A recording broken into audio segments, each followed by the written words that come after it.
Special episode, Turnabout Time Traveler. There's a blimp. It's foggy. I'm not completely heartless. It's a play. I'm pretty sure it's a play. You cherish so much overboard with you. He grabs a Please pen take lamp. me back to that blissful moment.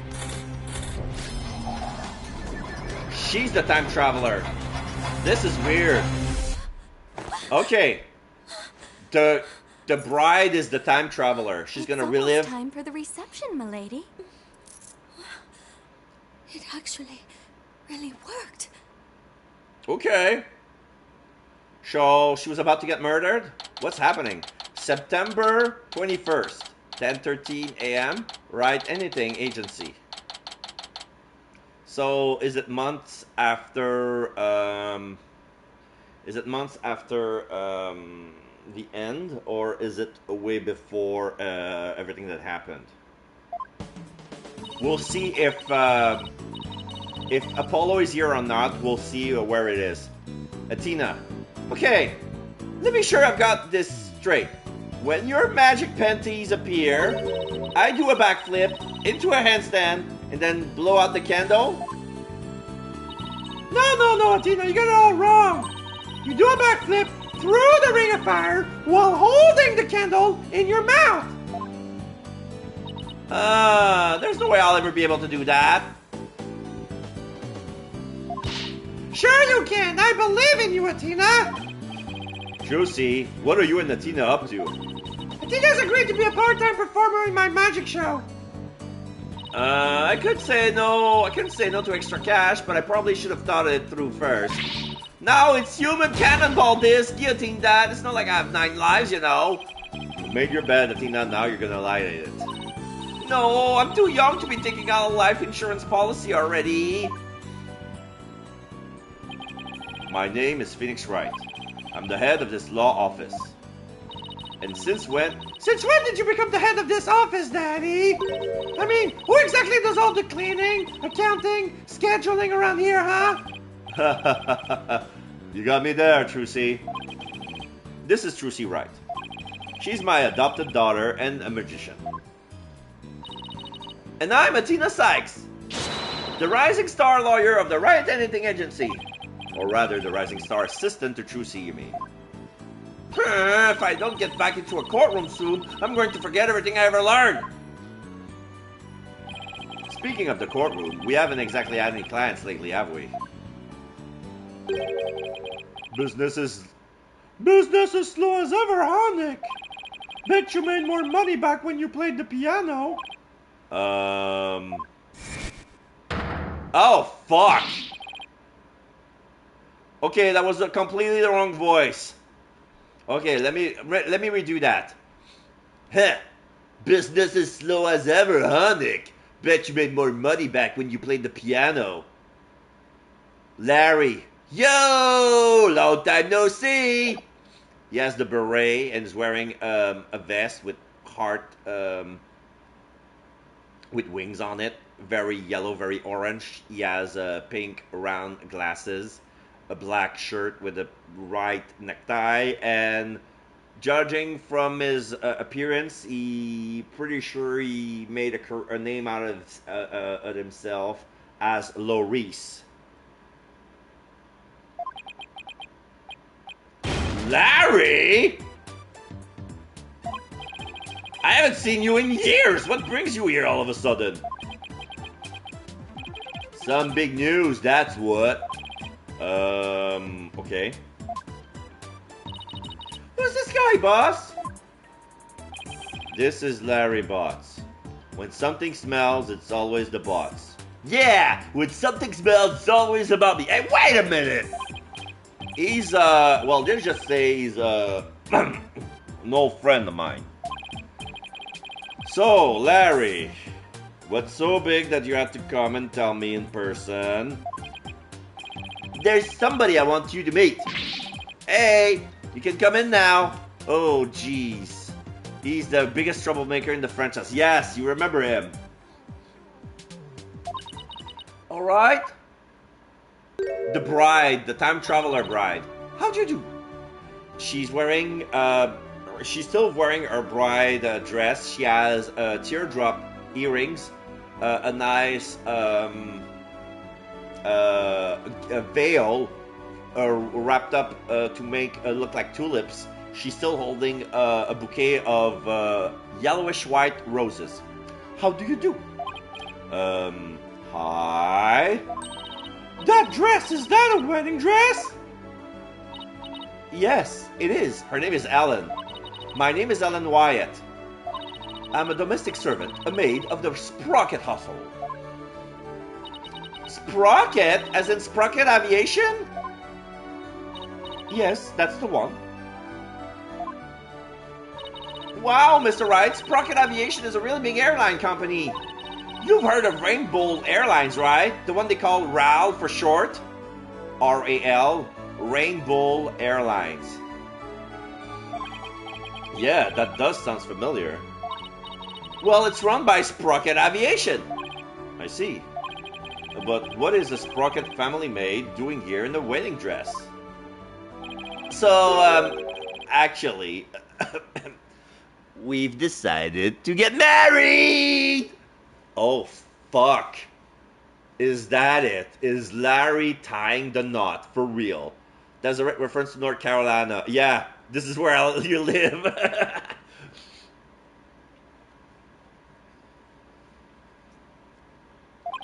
You what? I'm not so young anymore, you know. Let's see how old he is. Oh, he's not even appearing in the court record. Fuck. I figured it's time to finally settle down. What? You're getting married? No way, I don't believe it. Besides, she's a bomb. Why would someone as well put together as her choose someone as flaky as Larry? You're kidding, right?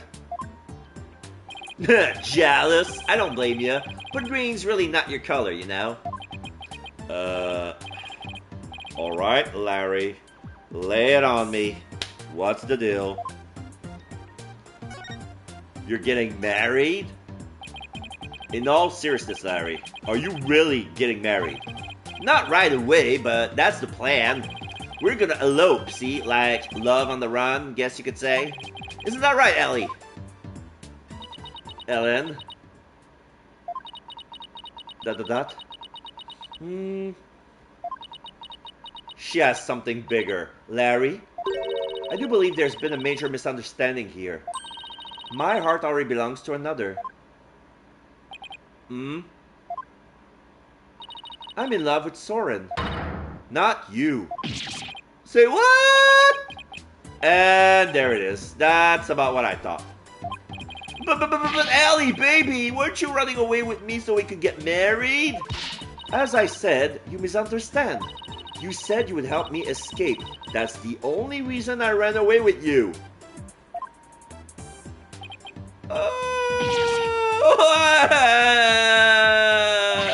This is not happening. I even shook off the police for you. For what? That's it. If we can't be together, my life is over. I'm gonna end it all. Wait, back up. Did you say you shook off the police? Yeah, we had to because we're lovers on the lam. Sorry, Miss Wyatt, but can you maybe fill me up on what's going on? To tell you the truth, I'm being pursued by the police as a murder suspect. Murder? They think you killed somebody? I happened to find a dead body at my reception, so the suspicion fell onto me. They had me confined in a separate room, and that's when Larry came along and helped me escape. I'm sorry, but what? Oh, Nick! Me and Ellie were going to elope, and we were gonna put it all on the line for true love. But the police tried to stop us, so we had to scramble to shake them off. Where did it all go wrong?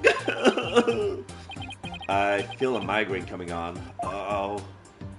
Please help me. The police are sure to be intensifying their search. Look, it's even on TV. Look. More news on the murder suspect and unidentified man on the run from the police. A photo of the suspect, Miss Ellen Wyatt, has just been released by the police. Sources say that the 21-year-old is suspected of clubbing the victim, 25-year-old Dumas Gloomsbury to death in the Winnemere section all after her banquet. So this was the guy who were trying to harass her before she went back in time.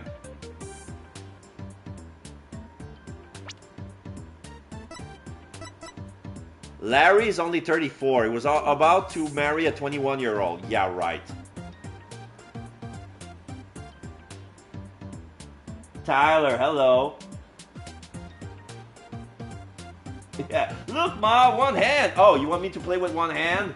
Alright, I'm playing with one hand right now. Hello, Tyler. How you doing? I thought it was a blind pizza guy all this time. Yeah, sorry about that. Alright, I'm playing with one hand.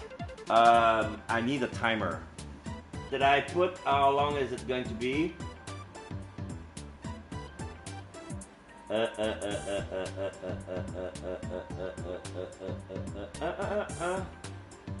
5 minutes. Okay, I'm gonna put a 5-minute timer.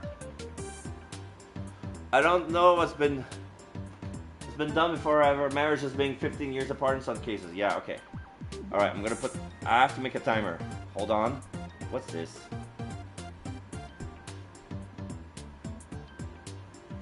Okay, pure later. Due to a lack of... Wait, what?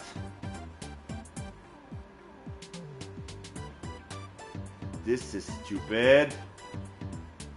There is a door number on the package, you dumb nut.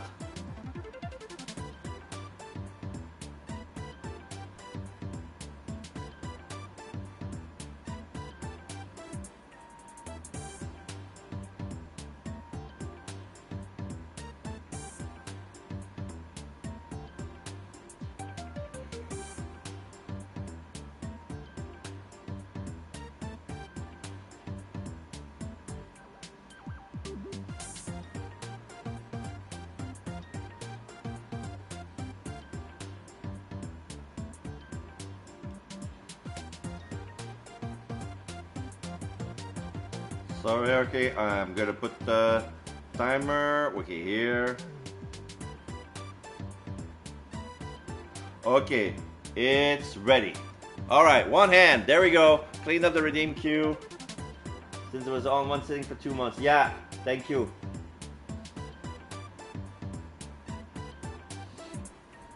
Okay, so the two fugitives are said to be highly agitated and dangerous. If you see them, you've got to be kidding me.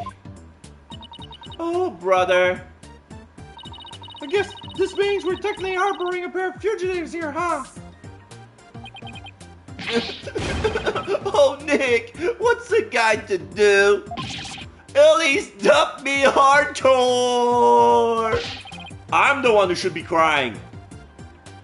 Okay, Larry.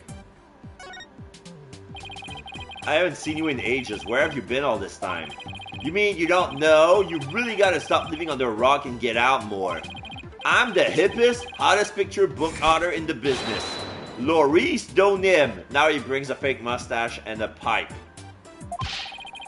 I can't believe you didn't know that I'm taking the picture book world by storm. Oh, but I know you. You're the one who wrote Francie's Whippity Whip Trip, right? Now that you mention it, I think I did hear something about that one-hit wonder. One-hit wonder? What the heck, Nick? I'll have you know, I just created a brand new character to moderate acclaim. He's mildly popular with 18 to 24-year-old women everywhere. Look, you can see his cute self all over his jacket. The thing on the jacket? That's what? What? That heart-shaped pork chop? Oh, that's a pig. The heart is actually the snout. Oh, okay. So it's a pork angel cartoon. He's not a pork chop. He's the main character of my latest picture book. A lovable little soul who pierces the hearts of lovers with his arrows of amore. Cute piglet. Yep, it's a cupidlet. It's a cupidlet. And you can see this adorable fellow make his debut in Oh yeah, since you're here, Tyler, can you redeem 1,000 channel points back to Zima Young, because I couldn't redeem her stuff for her because my OBS wasn't plugged in and I forgot to turn on those notifications. So give her back all her points. You can see his adorable fellow make his debut in Cute Piglet's Lovey-Dovey Lark. In stores now.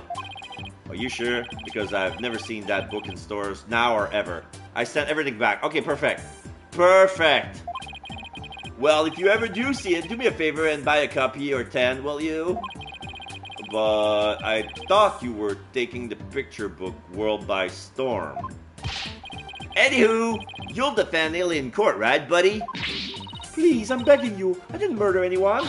I swear I'm as clean as pure as this pure white dress. No Cyclops. I guess that means she's telling the truth. But helping a fugitive on the run, some reason I just found 215 USD on my desk in cash word. Yeah? Okay. Where did that come from? There's actually one more thing I really need to tell you. Oh. You might find this hard to believe, but the truth is, I'm a time traveler. Eh? I'm not sure I follow. After the wedding reception, I was attacked. I was moments away from my death. But then, in that instant, I made a wish upon this pendant around my neck. And I went back in time to just before the reception started. Couldn't you just come back in time until before the murder occurred? That will help out a lot. You know, save the victim. A local friend every time we hang out laughs who leaves me cash. Ah, okay. Interesting. Only this time around, the man who was trying to kill me was already dead. For random reasons, yeah. Buy some stuff. I mean, it's probably, a secret admirer who wants you to get fed. Like some money stumbled upon Sturlock and he put it on pizza, you know? And somehow, oh, time's up. All right. So, back with two hands. Gosh dang it, Sturlock. Somehow I became the suspect for his murder. It's as if history had been rewritten.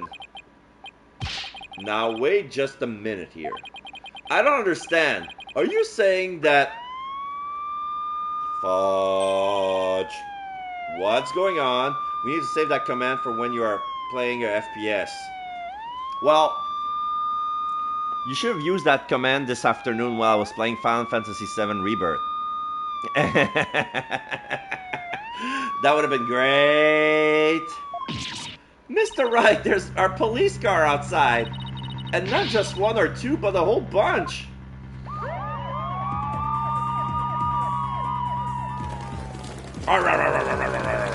SWAT, SWAT.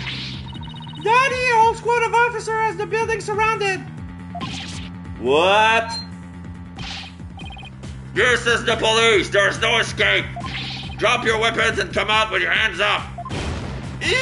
Nick, what do we do?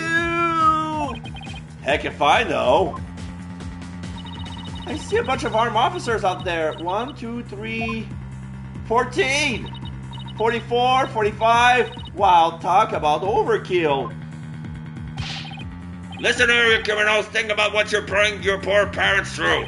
I'm sure this is how they raise you. Think about their smiling faces and their warm, home-cooked meals.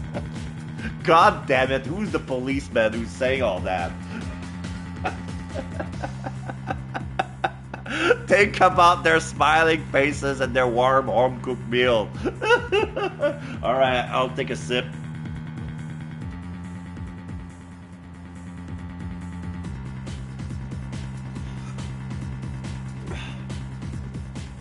There's no name. Is this our old friend? The crazy friend? Well, I don't think it's Meekins because he's a bailiff. And I don't think it's Gumshoe because he's retired. They just say policeman and that's it. Like, they don't give any name at all. Alright, it's getting hot in here. Alright, I'm gonna spend the rest of the playthrough playing shirtless. And that's it. It's so hot. For some reason. Ack! Who in the heck are you? A detective? Now hold on here. Hey! You can't go in there. It's too dangerous. Wait! Is that Emma Sky? Tell me it's Emma. Is everyone okay in here, Mr. Wright? Yeah, it's Emma. Emma? I'm sorry for all the commotion. So what in the world is going on? Well, I raced on over as soon as I heard that it was Mr. Butts who holed himself up in here with the murder suspect after he made off with her. And the fleet of patrol cars? Oh, the police are being extra careful. Because apparently a certain somebody yelled out, and I quote, "Stay back, I have a bomb." God damn it, Larry. He summoned the bomb squad. I'm sure you can guess who I'm talking about.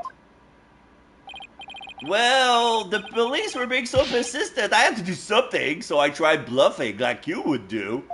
You know, like you do in court, Nick. Please leave me out of this. Well, Mr. Wright, I'm bringing this young lady in for questioning. So if you want to talk with her, you'll have to do it down at the detention center. Larry, go outside and face the wall. Yeah, go outside and face the wall. And stop resisting arrest. Pang, pang, pang, pang, pang, pang. I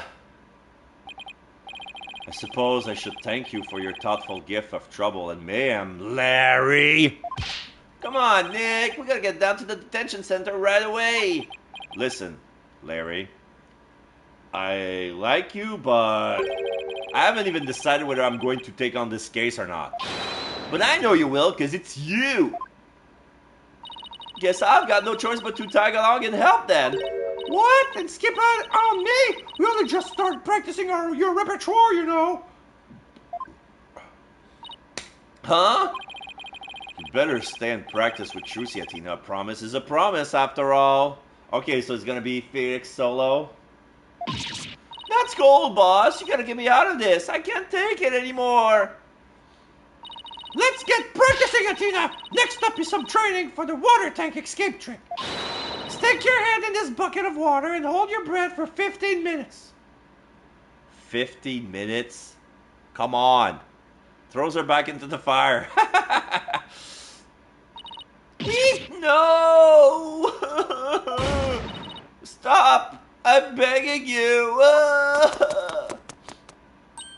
Ah, she's getting away! Police! Can somebody stop her? She's eloping her contract. We had a verbal agreement. You get back here, Athena. Yeah! I guess the only person cut out to be Trucy's assistant is Apollo. Well, guess we better get to the detention center and ask Miss Wyatt some questions. Especially about that whole time traveling business she was talking about. Alright, we're moving. Detention center.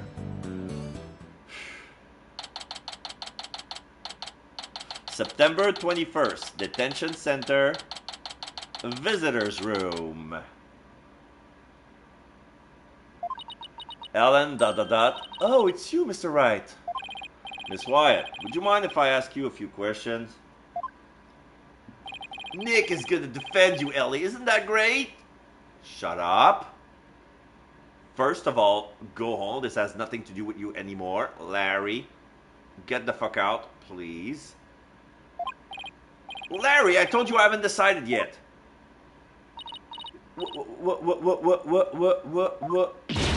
What? She throws a bouquet that falls on her face and then she cries. Is she gonna readjust her hair? Oh, she's bringing it. For some reason, she produced a frying pan. They allow her to have that at the detention center. I don't get it. Yeah, can you put Larry in the cell just for good measure, just for disturbing the peace and bluffing about having a bomb and making a big ruckus, and surely you can find something, you know. You're not going to take my case?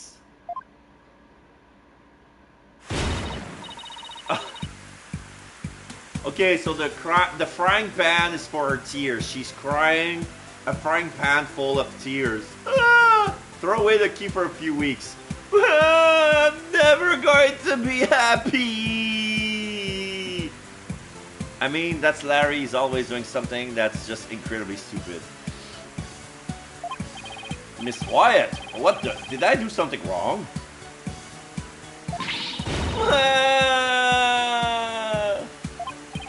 Miss Wyatt, please, calm down. I'm innocent, I tell you.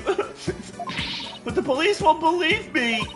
And neither will anyone else. Of course, with a story like, I'm a time traveler, you know? I mean, shit. I'm gonna die alone in the jail cell. She's banging her pan with a ladle.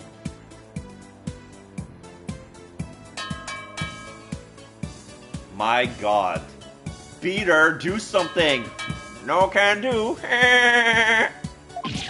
Alright, I'll do it. I'll take your case. Just please stop crying. Really? You will? The fact that Larry was the one who brought you to me and had me a little worried, but you don't seem like a killer to me. Oh, dang you! She's crying even more. Thanks, Nick. I knew you would come true. Did I really have a choice? I guess not. In any case, it doesn't seem like Miss Wyatt killed anybody. Plus, it's not like I'm up to my ears in work at the moment. Miss Wyatt, Ellen, let's do this together. Oh, thank you, Mr. Wright. There, it's going to be okay. Now, try to pull yourself together. Alright, just give me a moment. Ruined mascara. Blowing her nose with her veil. Adjusting her makeup. Okay, good. Adjusting her girdle. Doing her hair. Alright, now she's back to normal. Okay. I'm truly grateful to you for taking on my defense, Mr. Wright. Sure, no problem. Wow, she literally pulled herself together. Ship Larry off would be my first requirement. Yeah, shipping Larry off into another country. Have him lose the key. And then what? Talk. Suspicion of murder. Ellen, please tell me everything you can about the incident. Alright? It happened after the wedding reception. I was attacked by Mr. Gloomsbury. Wasn't Gloomsbury the name of the victim in that news report? Ship them off to Siberia. We just need to make sure that they don't ship them off to crime. To Crimea.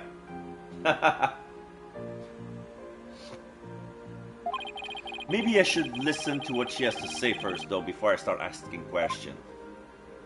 Okay. How dare that guy lay a hand on somebody else's blushing bride? What a creep. That's rich coming from you. Do you have any idea why he'd attack you? No, but what? Well, to tell the truth, Mr. Gloomsbury didn't seem very happy about me getting married. Jeez, jealous much? What a loser. Mr. Gloomsbury has forced me into the Vista deck and was going to push me off.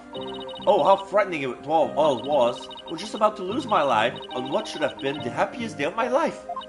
So that's why I made a wish upon this pendant.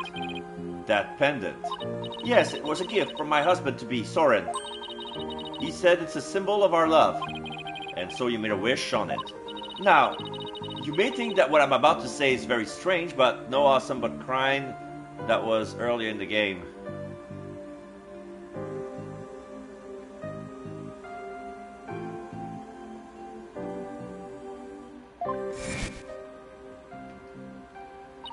I beg the pendant, please take me back to that blissful moment.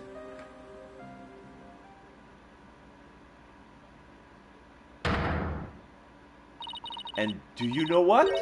It worked. It brought me back to just before the reception started. So that's the time traveling thing you mentioned back at my office. I'm sorry, but I have to say, it's pretty unbelievable. Unbelievable!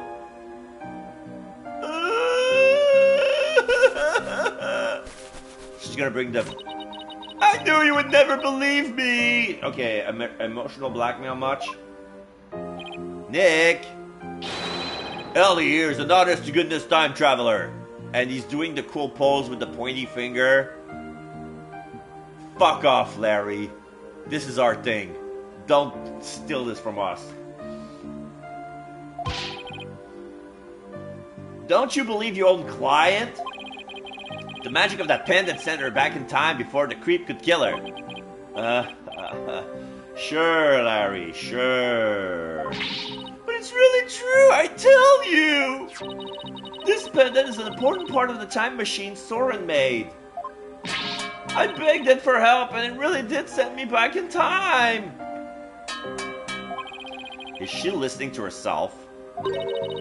I even experienced the reception again, even though we already held it once before. Okay, so now she's pretending to flip pancakes and adding some salt once in a while, but there's nothing in her pancakes. Nothing in her frying pan, except her tears. And during it, everyone there acted as if nothing unusual was happening at all. Would you not cook while we're talking, please? Alright, so when and how did you come under suspicion for murder? Well, after the reception ended, the second reception I made, I went back to the reception hall and started cleaning up the place by myself. Hold on. Cleaning? Why would you clean on your own wedding day? For my last task as a servant of the Sprocket household, I offered to take on the preparation and clean up for the reception banquet.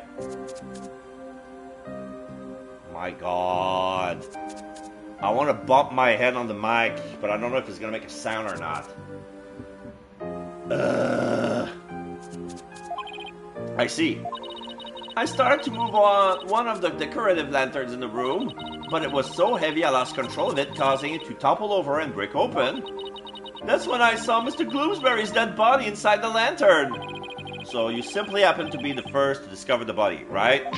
That's right, I just came across it by accident. But I became confused and didn't know what to do. That's when some of my in-laws saw me and jumped to the conclusion that I had killed him. So this Gloomsbury guy tried to kill Ellen, but then wound up dead himself after Ellen traveled back in time. Time machine and a magic pendant. How could any of this be possible? Ellen's pendant added to the court record. Pendant worn by Ellen seemed to be received. She received it from her fiancé. Okay.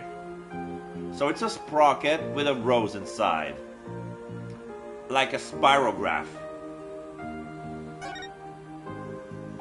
Ellie, why don't you tell Nick about that other thing too? About that shadowy figure you saw when you were being attacked.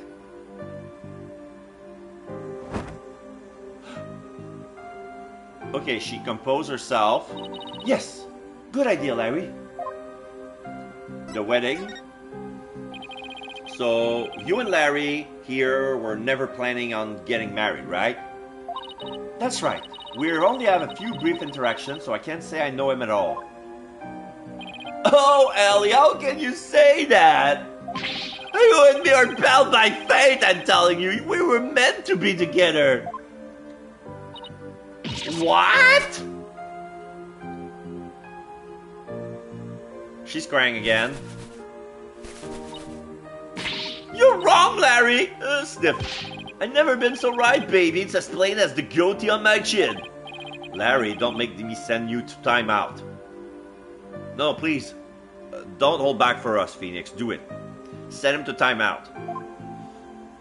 Now, can you tell me about the groom, Ellen? What's he like? Iron? Is she ironing her own dress? His name is Soren Sprocket. He's the most wonderful man. He's truly my destiny. Did you say Soren Sprocket as in... Oh, there's a... Okay, so she was wearing a white shirt. That's right, the next president of Sprocket Aviation. So, Soren married the help. Okay.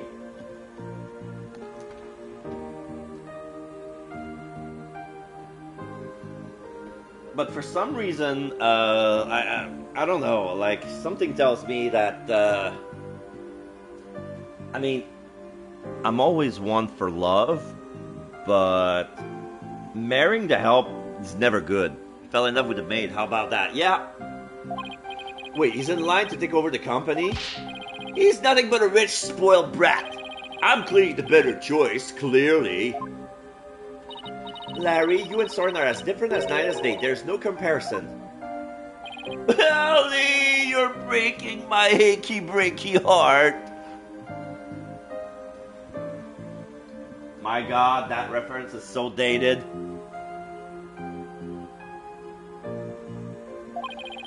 So she's marrying into money, huh? I can't believe Soren chose me, a simple house servant. He's my knight in shining armor, my prince. Ah, oh my Soren. The shadowy figure. So what's this shadowy figure you saw, Ellen? It was when Mr. Gloomsbury was attacking me. Right after I made a wish upon this pendant, I started to pass out. But just then, just as I lost consciousness, I saw somebody strike Mr. Gloomsbury from behind. Nice Billy Ray Cyrus reference that he used to go. Yeah. Used to be one of your favorite artists back in the 90s, for real? Anna Montana's dad. Your favorite artist back in the 90s. Okay, interesting.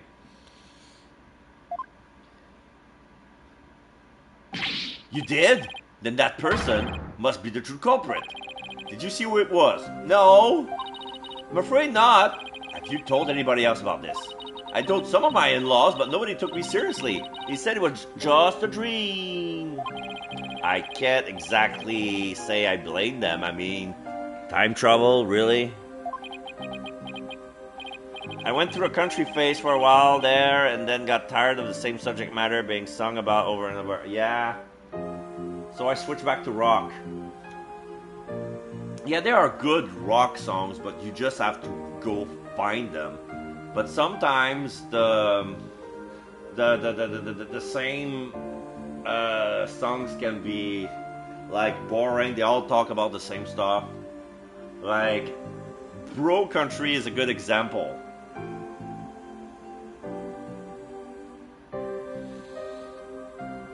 Larry, for my peace of mind, please tell me that figure wasn't you. Of course it wasn't! Ellen's statement added to the court record. Ellen saw a suspicious third party on the Vista deck when she was being attacked by Gloomsbury. I guess I've asked her all I can for now. Let's see. Is there anything new? It was like, oh, she saw in her dazed state a shadowy figure hit Bloomsbury from behind. She fainted immediately afterwards and thus didn't get a good look at whoever it was.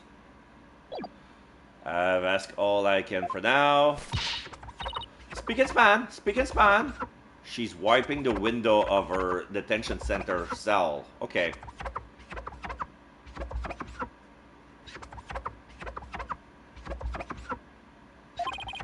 Ellen, what are you doing? I want to make everything clean and beautiful for when Soren comes. Soren's gonna visit you during detention center. Are you sure? I can't have my future hubby came into a dirty room now, can I? He has to be spotless, just like his white dress.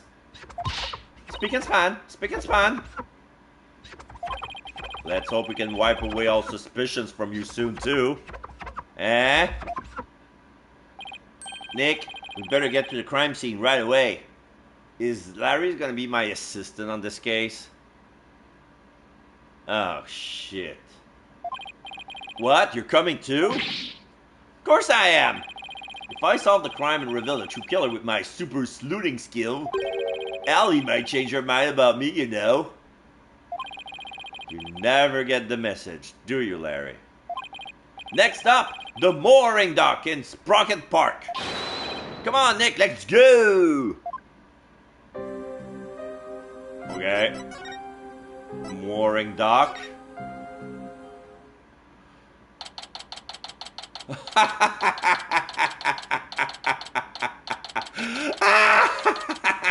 We see the RAL logo. It's a blue bull with rainbow wings. It's Rainbow Airlines, a rainbow bull, a rainbow wings bull, a rainbow wing blue bull. RAL.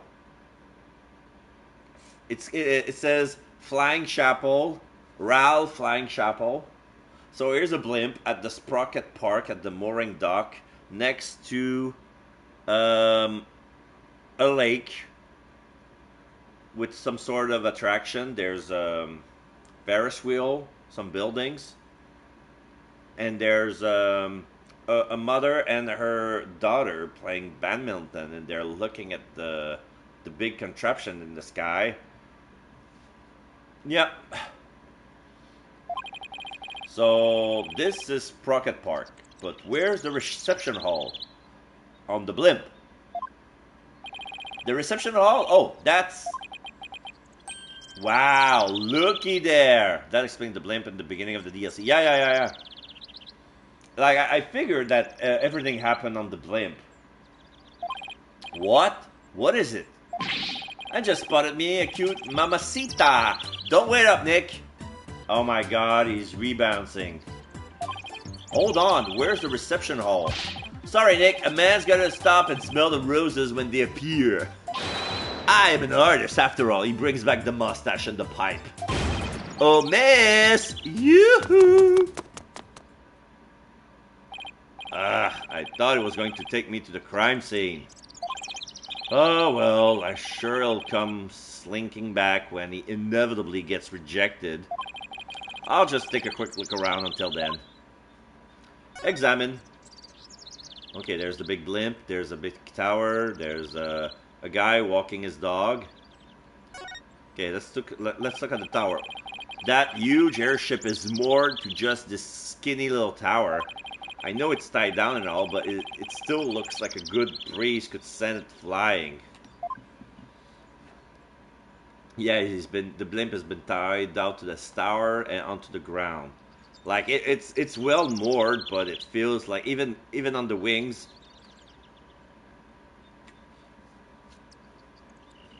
There's a lot of rotors who are slowly moving.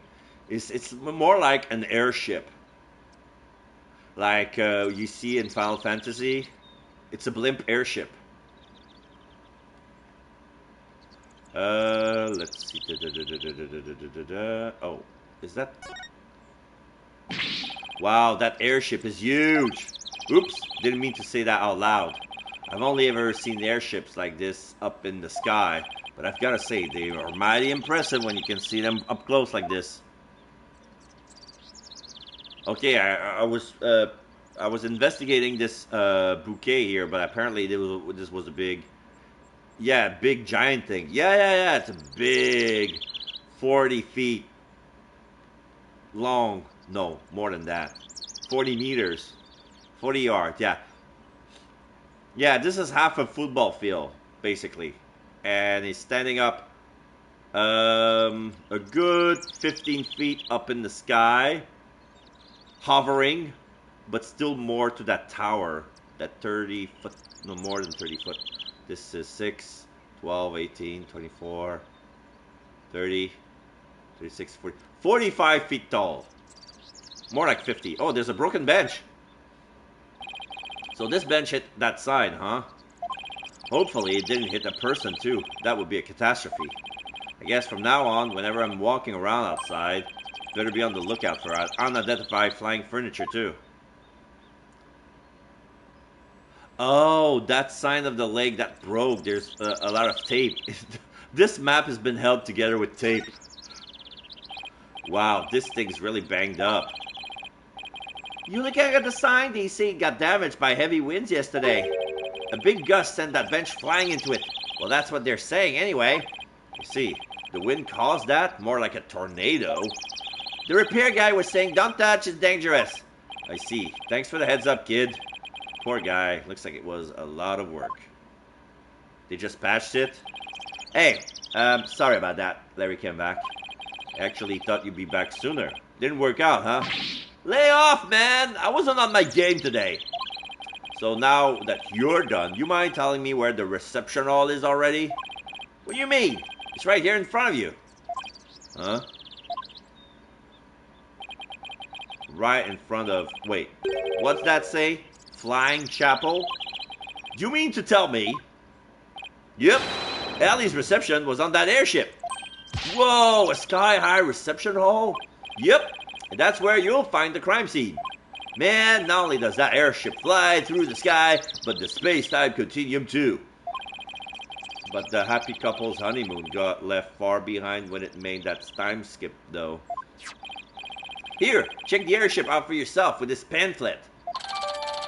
Flying Chapel pamphlet added to the court record. The pamphlet of the Flying Chapel includes a brief introduction and diagram of its layout. Oh, I'm looking at it right away. Shut up, Larry. Okay, so we have 3 pages. Alright, Vista Deck. Vista Deck is on the top of the blimp. There's a hall, then there's the elevator. Goes up 3 levels.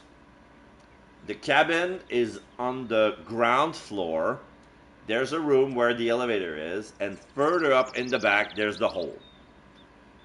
There are 2 lifts. There's the elevator that goes up into the hole, and then to the Vista Deck. So the middle part, there's nothing. It's just the blimp. The airbag. So there's only 2 floors. There's the ground floor and the top floor. So I guess that the unmentioned room onto the top left is the cockpit. There's a cabin where we come in. The hole in the back, this is where we put the cargo. But there's a lift that goes from the hole all the way up straight onto the Vista Deck. So there's a lift and an elevator. So there's 2 ways to go up from down inside that blimp. Alright, so here we have the birds, the top view. There's a peg-a-cow lantern and a peg-a-bull lantern. So basically it's a cow with wings and a bull with wings. Like a female cow and a male cow. The bull. There's the sweetheart table, so this must be the newlyweds. And then there are 6 more round table. This must be the deck, the guests. And then there's the Vista Deck up on the top. Vista Deck on the top. Lantern of a cow on the left. Lantern of a bull on the right.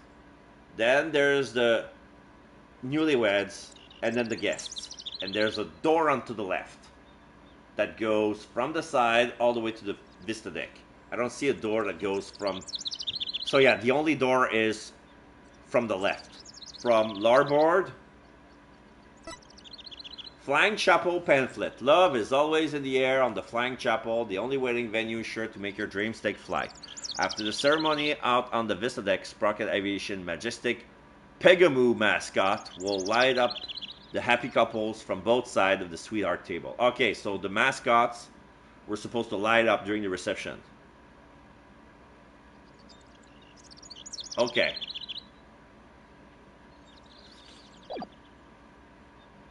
By the way, I figured you could use some backup, so I called in some help for you. You did? Yup. Should be here any minute now.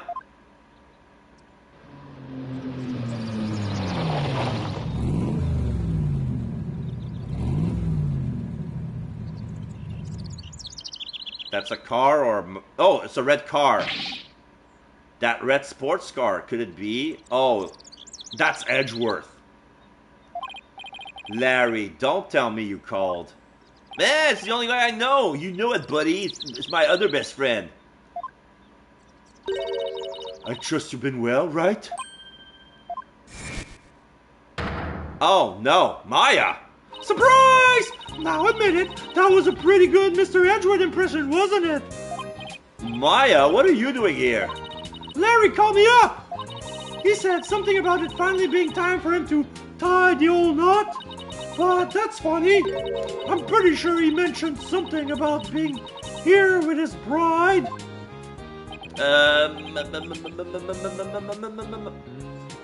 So Maya came in with Edgeworth's sports car. Maya, I know this is sudden, but please marry me. Fuck off! Nick, what's Larry talking about? He was dumped by his bride, well, by his imaginary bride anyway. Wow, poor Larry. That's a new low even for him. But hey, our imaginary girlfriends never hurt anyone, right? More power to him. This is Maya Fey. She's been abroad for her training as a spirit medium. But now that her training is over, she's back home here in the States. Okay, so this is months after May. So Apollo is still in Corrine, and Maya is back from her training, so now she can be the master. Okay. That's right! The new and improved Maya Fey is on the scene! Spirit and girl power at the ready! Heh, look at you, Maya, all grown up and as cute as ever. Oh, you know what? I just realized something. If I ever got married, I'd miss out on all the fun of always meeting somebody new. I see you haven't changed a bit, Larry. This is Edgeworth. Edgeworth, I figured that car belonged to you. When did you become Maya's chauffeur? It's nothing like that. Just happened to run into her en route and picked her up. And by run into her, I mean she jumped out in front of my car. I nearly ran her down. This is Miles Edgeworth. He's a friend of mine and the district's chief prosecutor. I heard she's been busy lately. I heard he has been busy. So what brings you here? Wait, don't tell me Larry called you up too. He did. However, I have business of my own here at the crime scene. Yeah, so who's gonna prosecute? Is he gonna be him? Is it gonna be another whole, oh, we're bringing back the whole team? Nick is back, Maya is back, Edgeworth is back. It's gonna be like the old times. Business? What kind of business? Okay, incident. Just so you know, right? I am the lead prosecutor on this case. Alright, there it is. I knew it. So it's a good old Wright versus Edgeworth all over again. Alright. So the little thing in Dual Destiny wasn't enough. They needed a DLC for the second game, the third game, Spirit of Justice.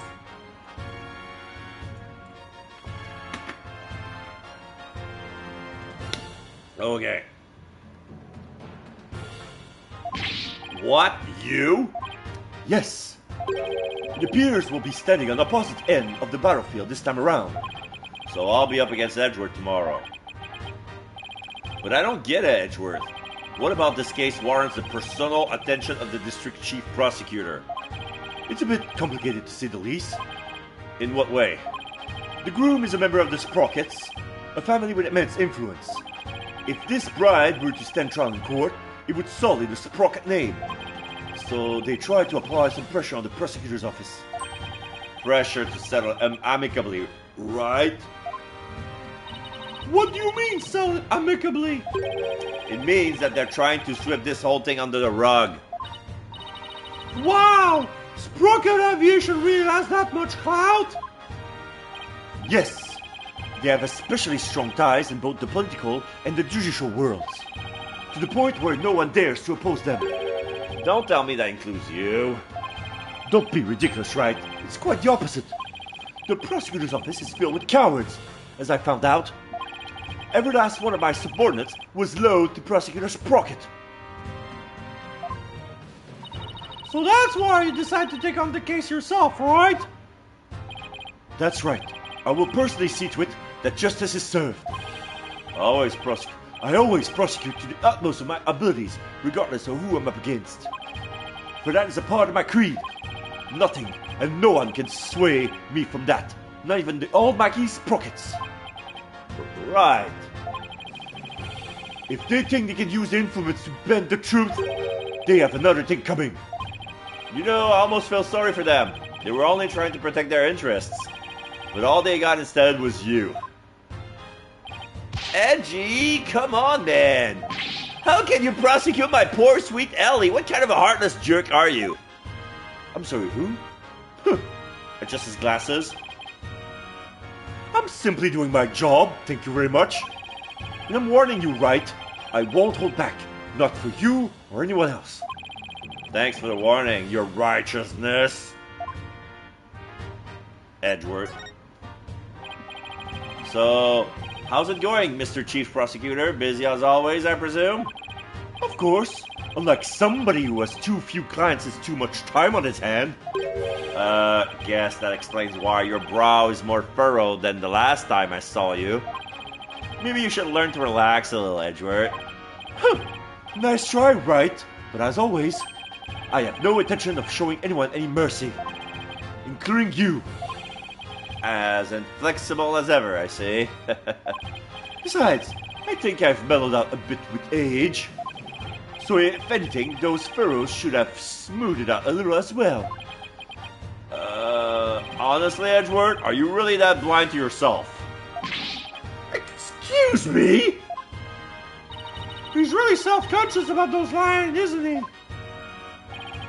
Edward? So, about this incident. Don't forget, Wright. I'm the prosecutor for this case. Need I remind you that I'm not in the habit of sharing information with my adversaries? No. I guess we are adversaries for now. And you, Larry? Me? I would like you to come with me. You have a lot to answer for after that little stunt you pulled with the suspect. I don't think so, because he's got this wicked Camaro, I think. Is it? Yeah, it's a sports car, but I don't know if it's a Camaro. Looks more like a Porsche. But, you can tell by the engine, right? If it's a Camaro engine. But Edgy, we're old pals, aren't we? A bomb threat? Personal appeals won't work on me, Larry. Now, come along. What? Nick, help me out here! Bye. Bye. They don't have V8. And that sounds like a V8? Bye, pesky Larry. Bye. Is it just me, or is Mr. Edgeworth as relentless as ever? Yeah, I guess some things never change. So much for mellowing out. Well, Nick, we're better up to it, too. Alright, so now it's no longer Nick, it's us and Maya. That is what a V8 sounds like. So what other sports car has V8 engines besides Camaros? Up to what? Investigating the crime scene, of course. What else? It's been a long time since you and I teamed up like this. This is going to be fun. Fun, huh? It has been a long time, though, since we were last together like this. Alright, to the crime scene, then. Yeah! And away we go! We already searched everything. Okay, let's see. Yeah, Oh. The blimp thing changed. And the map changed as well. Wow, that sign really got smashed up. There were some really high winds yesterday. And they say that bench was blown right into the sign. Wow, I wish I could have seen that. If you'd been there, you would have gotten blown away by the wind too, you know. That sounds kind of fun, actually. Don't tell me you never tried to use an umbrella to fly when you were a kid. I'm Mary Poppins, y'all. Camaro, Corvette, Mustang, and then there was a bunch of cars back in the 70s that had V8. Practically every muscle car did. Okay.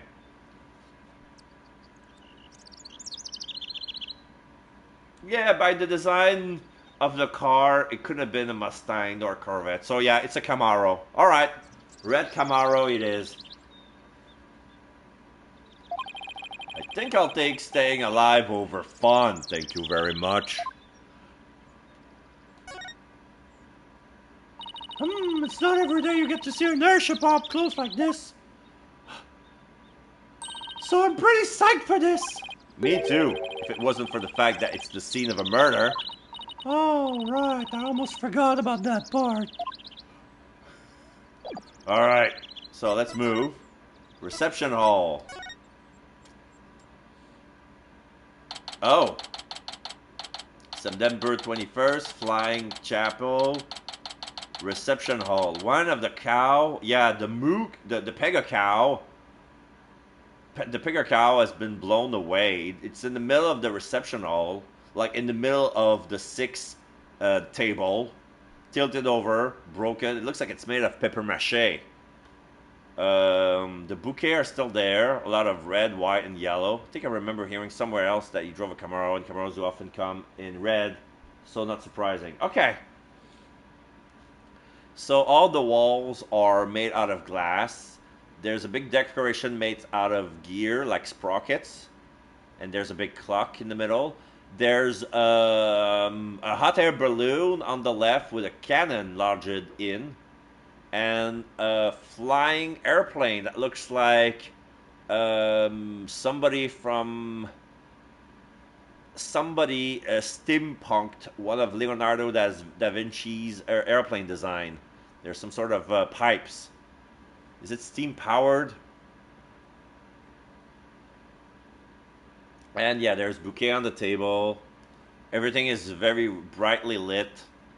The sky is very well bright, and we can see the vista deck from here, from the other side.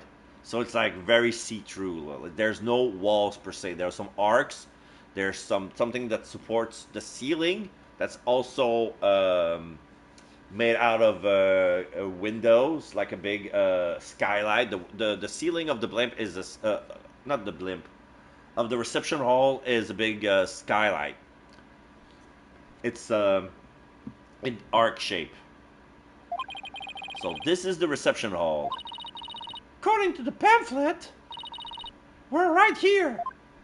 Boom. Yeah. Yikes, we're pretty high up, but at least we're indoors, so it doesn't seem so bad. Oh, look, Nick, it's Emma. Hey, Emma, over here. Mr. Wright, Maya. Ah, the old gang from the first DLC's here. Hooray. The only one missing is Gumshoe. But I'm taking Gumshoe's place, so there. Does this mean you're taking the case? Yup, that's how things kind of turned out. So, do you think do you mind if we take a look around? Be my guest. We're pretty much wrapped up our investigation, so go right ahead. Now's a good chance to find out more about the case from Emma, too. What happened? Edward wouldn't tell us anything about this case, so do you think you could give us a rundown? Well, seeing as he's going to be prosecuting, I expect him to be tight-lipped about it. So he takes out our phone. The incident occurred yesterday on September the 20th. It happened after the wedding reception, which lasted from 7 p.m. to 10 p.m. 7 to 10, huh? Got it.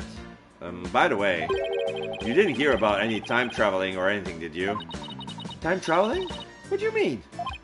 Nothing. Forget it. That's pretty much the response I expected. The victim's name is Dumas Gloomsbury. Or Dumbass. I don't know. Dumas. I'm gonna say Dumas. He was a servant in the Sprocket family household. You heading to bed? Good night, Tyler. Thank you very much for sticking around. Have a good night. And I'll see you next week. If you come early, you'll probably be able to use your Lookmano hands when I'm going to be playing Final Fantasy VII Remake. It's probably that day what they're going for with that name. Yeah. Oh, wait. Dumas Gloomsbury.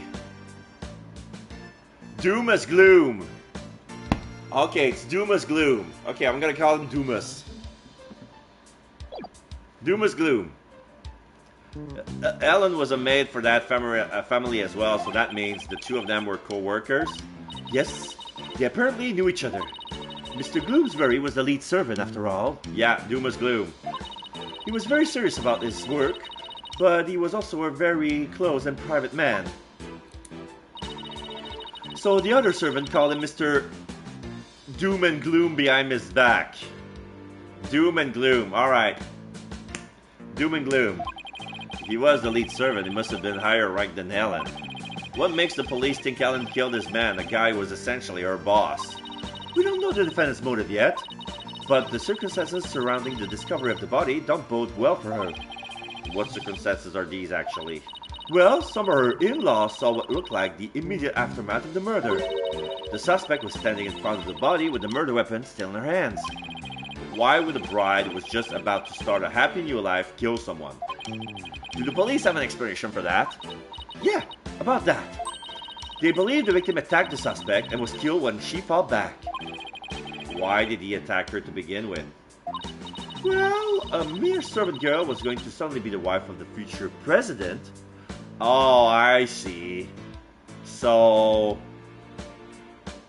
the head servant would have her understudy be her new mistress, and he would have fought back, so her motive would be self-defense. And she seriously believed that what she did was time traveling, but something probably happened which ended up killing the guy. Mr. Gloomsbury must have been more than just a little jealous of her. So this Mr. Doom and Gloom attacked Ellen first? But if she was only trying to protect herself, wouldn't that count as justified self-defense on her part, Nick? It would. There's a good chance she would be acquitted if we could prove that, but I wonder what Edgeworth will have up his sleeve to counter that claim. Yeah, she might have gotten drugged. Yeah, it could have been drugged. But wow, a servant girl marrying the future president of such a huge company. It sounds like a modern-day fairy tale. Aww. It does, doesn't it? Thing is, not everyone was on board with their union, apparently. Of course, a star-crossed marriage. The murder weapon. So what's the murder weapon, Emma? This clock with a secret mechanism built into it. It was on display here in this reception hall. So yeah, this is the thing that was knocked down, and apparently this is, quote, the time machine.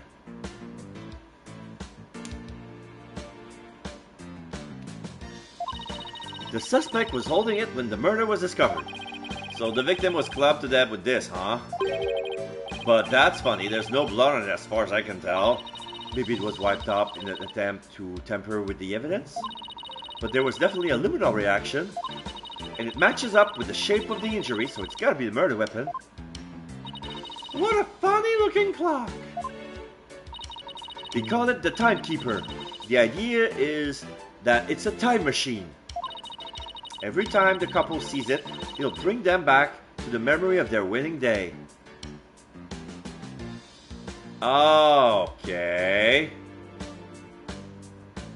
So that's how it works. It's not a time machine that sends them anywhere in time. It's only send them to their wedding day, the start of the reception on the wedding day.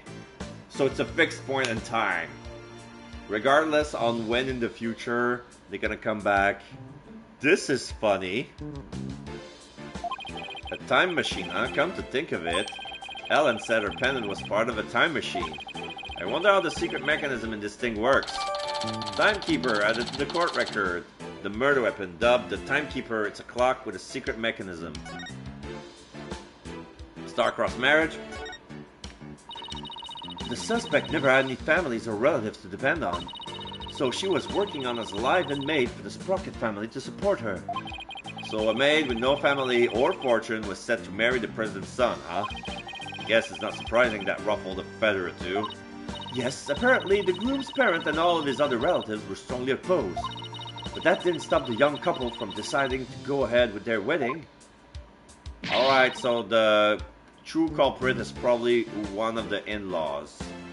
Love flourishes in the face of adversity. Oh, is that how it works? Yep. If you ever had any question about love, just ask me. I'm a qualified expert. I spent all of my spare time in crying watching soap operas on TV. I'm not sure that's enough to make you a qualified anything, Maya. Oh, and by the way, I heard the suspect faced her fair share of harassment too. And from the sound of it, it got pretty ugly for her. So even though this incident could cause a huge scandal for the company, it might be a boon for those who oppose their marriage to begin with. After all, with Ellen's arrest and everything, the marriage is almost definitely off now. Okay. Let's examine the thing. Oh, I can look around. Okay, so there's a steam machine here.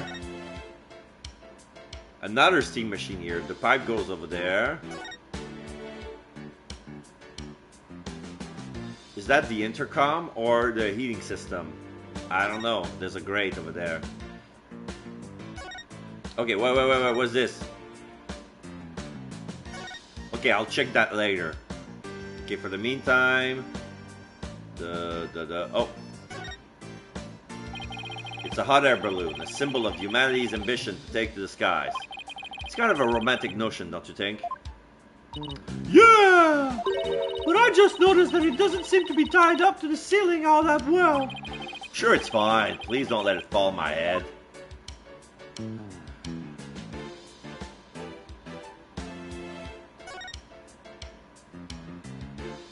So, I'm not gonna lie, I wouldn't mind riding in a hot air balloon. I've never done it. Yeah, I want to try it. I want to try it too. I've been into an helicopter once. It's quite nice. Okay, so here's the Vista deck. So that's the Vista deck up there. It looks like an heliport. Yeah, there's a founted H with a sprockets all around with a square. Like this is the Vista deck is the heliport. This is where all the other air engine starts off from it and fly in. I bet the view is amazing. I guess it must also kind of freak you out, huh, Nick? Yeah, kind of. Mostly because there's no surviving a fall from way up there.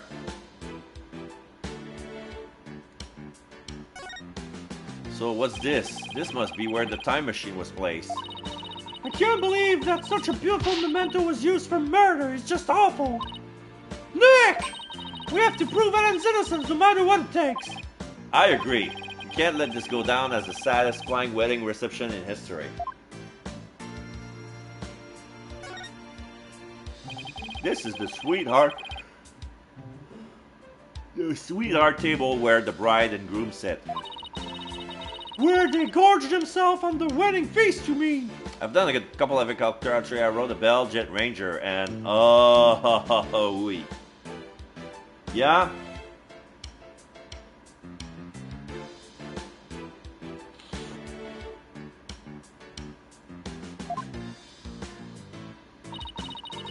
I'd be too nervous to eat in front of a bunch of guests like this, though. They say that newlyweds are usually really busy during the reception, you know. They have to greet and talk with all the guests that came to give their blessings. They don't actually get all that much time to enjoy their dinner. Oh, I wouldn't be able to stand that. I can't imagine having a huge feast right in front of me and not being able to eat it.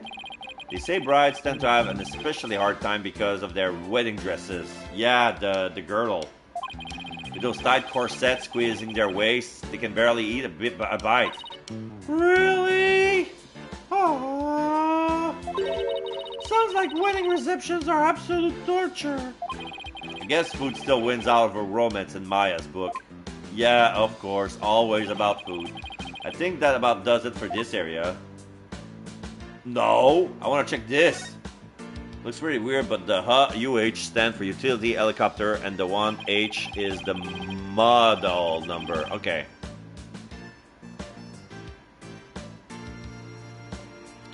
This must be the lantern. The lob the body was found in. Ellen managed to move it in quite a ways. Wait, the body was inside the the Pega cow? And there's also a bloody valve. There's a note and some sort of patch. There's also another valve on the floor. It's copper color. It looks like a cow, but it's pretty badly broken. That's not a cow, Nick. That's Pegasus, the flying horse.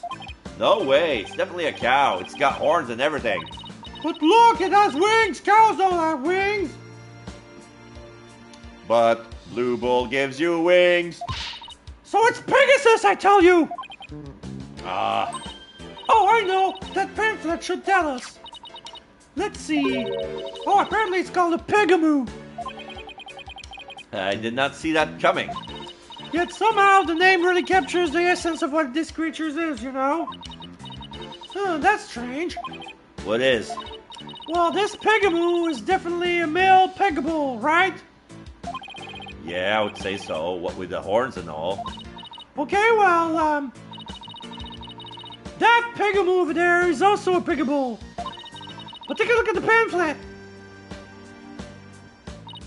Pick a cow. See? The one on the right said Pegabull, but... The other one said pick a cow, a female Pigamoo. It's basically an helicopter that looks very boxy. It was commonly used during the Vietnam War for Novak and was also used as a gunship. And there are variants still flying to this day. Oh, okay. I think I've seen them. The one that I saw wasn't really boxy, but it was like there was not enough to carry people. Like you can only carry 3 people inside that helicopter.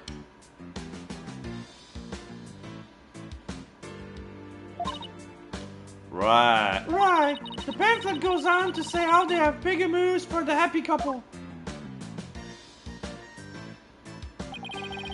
So for Ellen's ceremony, there should have been a male and a female pair of Pigamoos. But for some reason, there are 2 males here. Oh. Yeah, it's another male. The horns are definitely males. Maybe somebody made a mistake when they were setting up the room? This one can carry 10, I believe, with gear, and sometimes the back part was removed for medical beds. Oh, okay. So it was a military chopper? It's hard to believe a fancy... Okay, sorry. It's hard to believe a fancy place like this would make that kind of blunder, though. Broken lantern added to the court records. In any case, we gotta check this thing out.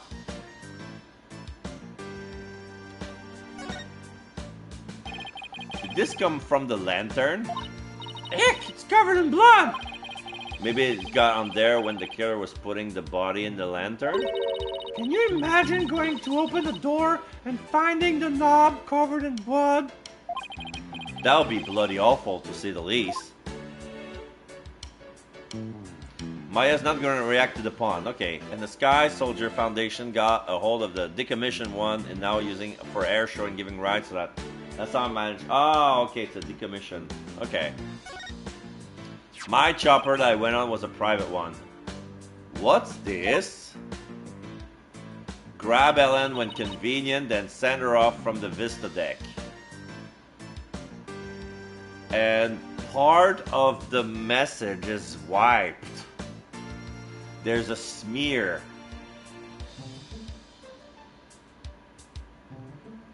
Grab L, then set from Vista deck. No.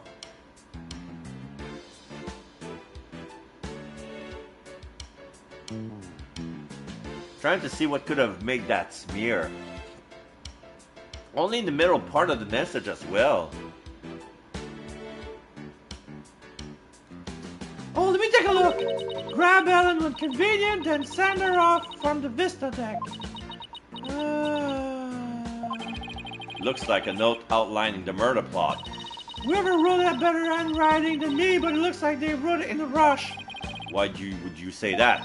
Because the writing is only smudged starting from the middle of each line. That happens when a right-handed person with a slight hook writes in a hurry. Oh. Okay, so he's right. Eh?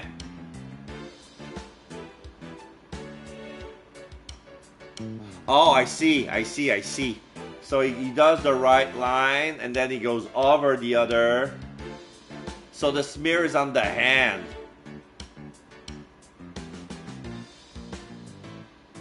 Yeah, I see the angle now. Okay, it fits. Okay, so this note has been written by a right-handed person. The Mel Jet Ranger that I rode on was a really nice helicopter. Had a leather interior, 5-seat, and headset for everybody.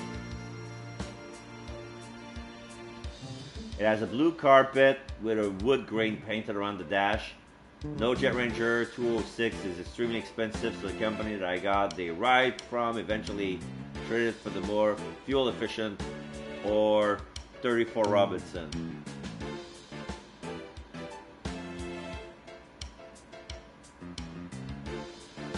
Interesting. Okay. Wait. Scratching my back.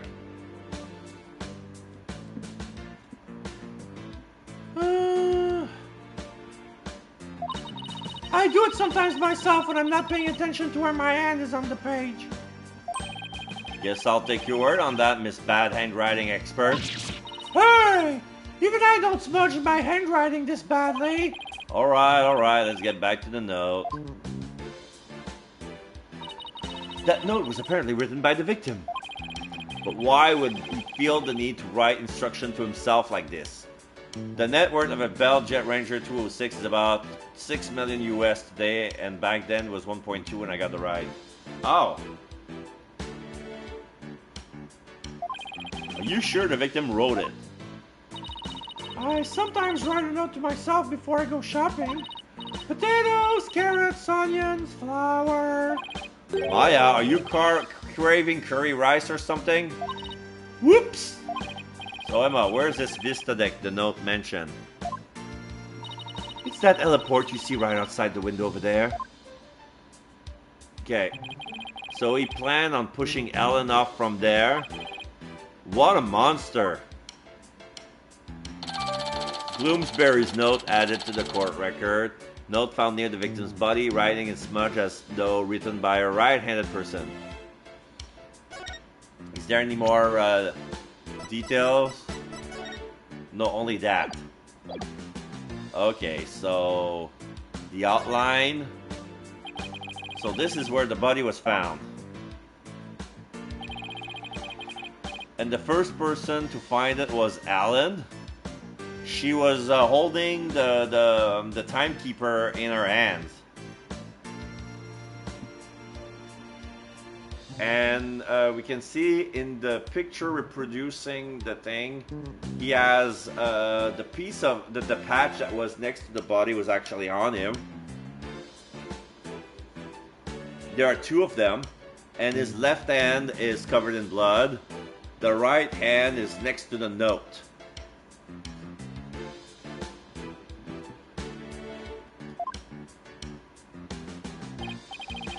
Emma, what can you tell me about the condition of the body when it was found?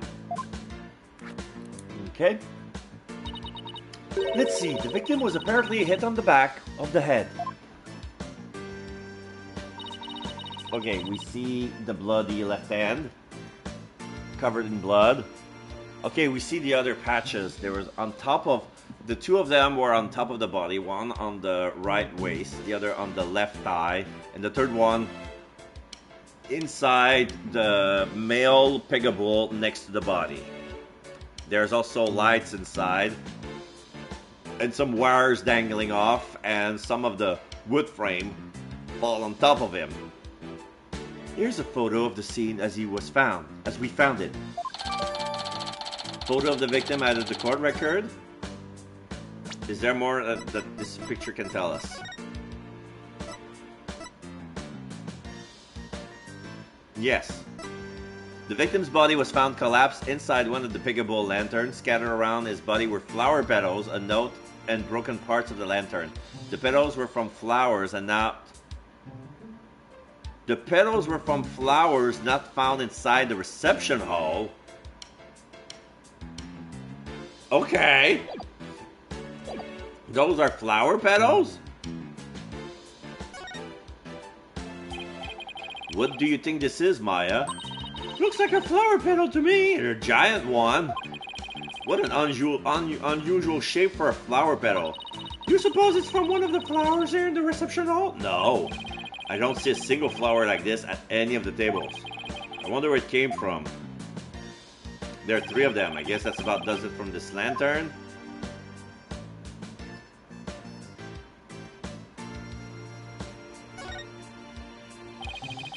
take another look at this lantern.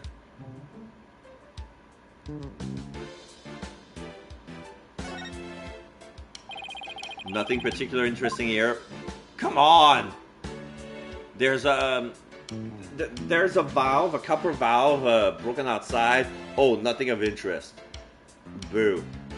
Okay, so apparently I found everything that needs to be from that angle. So let's take another angle. Here's a plane. A model airplane, the perfect decoration for an airline company wedding. And a proper airplane like this lands the room of a great old-timey feel. Oh, I would love to see the Steel Samurai fly a plane like this. Can you picture it? The Steel Samurai zipping through the clouds over New Old Tokyo. The valve that will probably come into play later, so definitely pay attention to that. Yeah, probably. If Sprocket Aviation ever becomes a sponsor of the show, I could see it happening. Why didn't I think of that? I think I'll go suggest the idea to them later. Please at least wait until after the trial is over. Here's a guest table. That's one big partition screen. Industrial size, even. Okay, there's a partition in the back. I didn't pay attention. Sorry. I bet it would cause an industrial-sized mess if it fell over. And that's why you are not allowed to touch it, Maya. What? Who's going to test how stable it is? Just leave it alone, please. Oh, there's something on that table. Looks like a purse. It's a business card wallet. I wonder whose it is. Oh, it's Laurie's. So there's an outline of a beret, Larry's hair, glasses, a mustache, the goatee, and the pipe. So apparently Larry was invited at the wedding. Somehow. That face looks awfully familiar. Yes. Yes, it does. Guess I'll bring it to him later. Business card wallet added to the court record. Business card holder with a peculiar yet suspiciously familiar imprint in the center. Alright, we took it. So this is where Larry sat. Okay.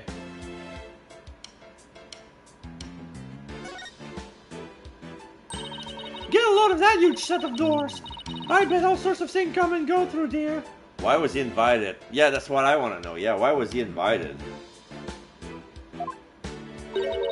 Like an elephant. Pretty sure it's just the bride and groom. There's a banquet hall, this is a banquet hall, not a circus.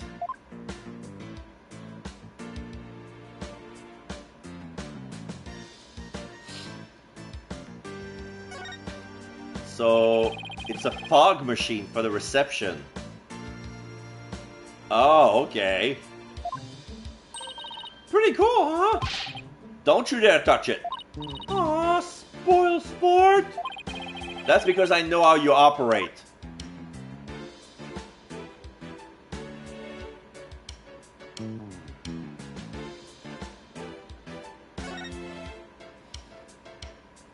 Here's another fog machine.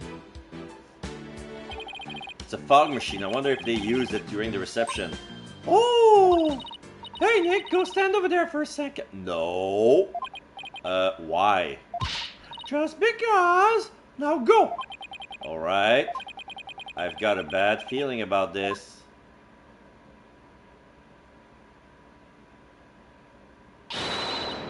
Fogmaster 9000 on! Maya, no!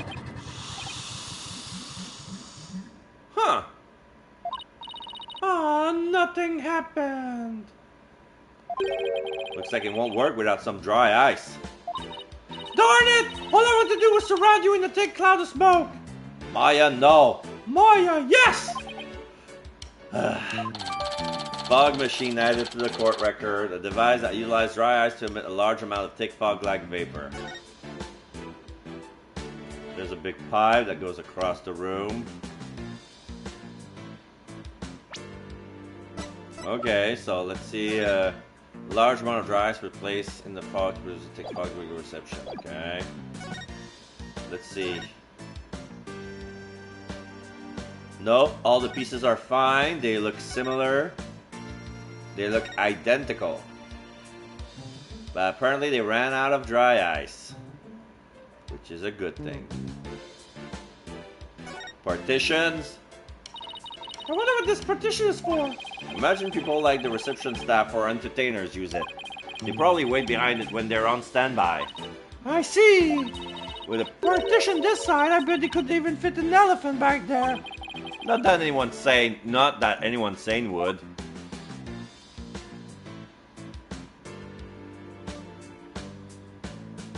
Nah, a partition this big would not hide an elephant. A rhino, yes. Not an elephant.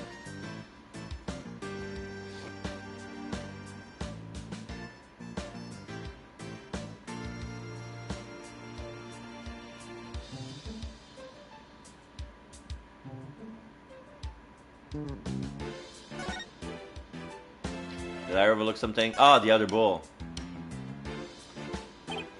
Wow, look at the horns on this flying bovine. He must be a bull. It seems he made it through the ceremony in one piece. By the look of those wheels, I bet it can be rolled around rather easily, too.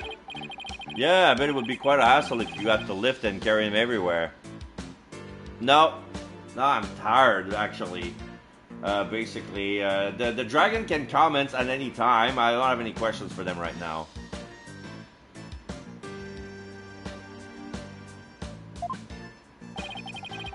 Oh, and this is what the backside looks like. Okay, so the valves is one of the valves that goes inside on the back of the Pegable. So that's why it's like it was broken to pieces. So that valve is correct. The silver one doesn't belong. It's the odd one out. What's that by the bottom of his tail? A wheel handle? Oh, I see. This way they can get inside to change the light bulbs. Okay, because they were supposed to be lit. So they have light bulbs inside. The silver handle is the one that goes inside the door. So the copper one is for the outside. The silver one is for the inside. And this is where it got bloodied. So this proves that he was killed while he was inside the bull. Hello, Elder Ember. So I spent most of my young life with elephants. I took care of one of them. Nice! Interesting.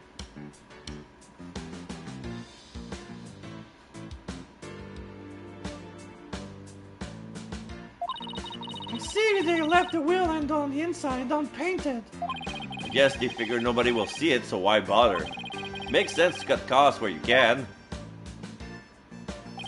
Well, overall, I can't say I see anything strange about this thing. Okay, we're done.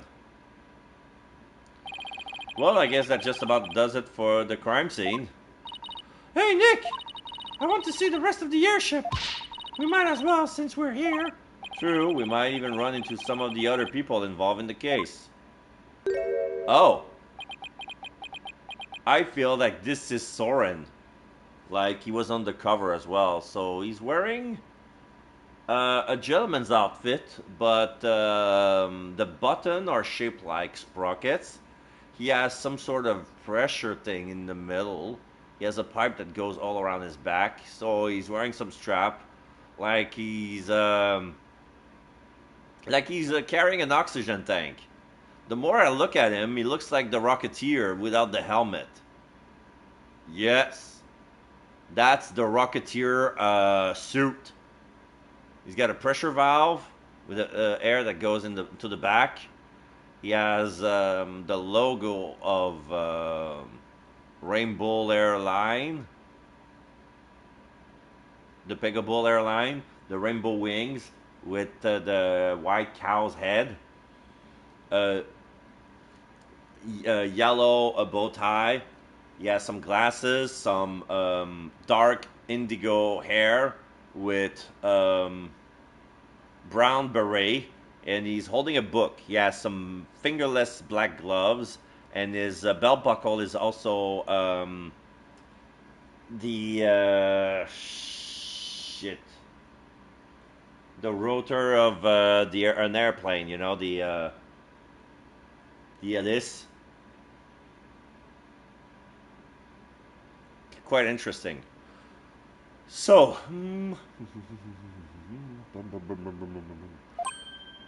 the propeller, yes, propeller. The word I was looking for. Thank you. So yeah, the belt buckle is a golden propeller. Phoenix! Exclamation mark. Nick, how long has the guy been standing there? I didn't even notice him until just now. Excuse me, are you with Sprocket Aviation? ... I want a belt buckle like that. He writes it down. Doors a page.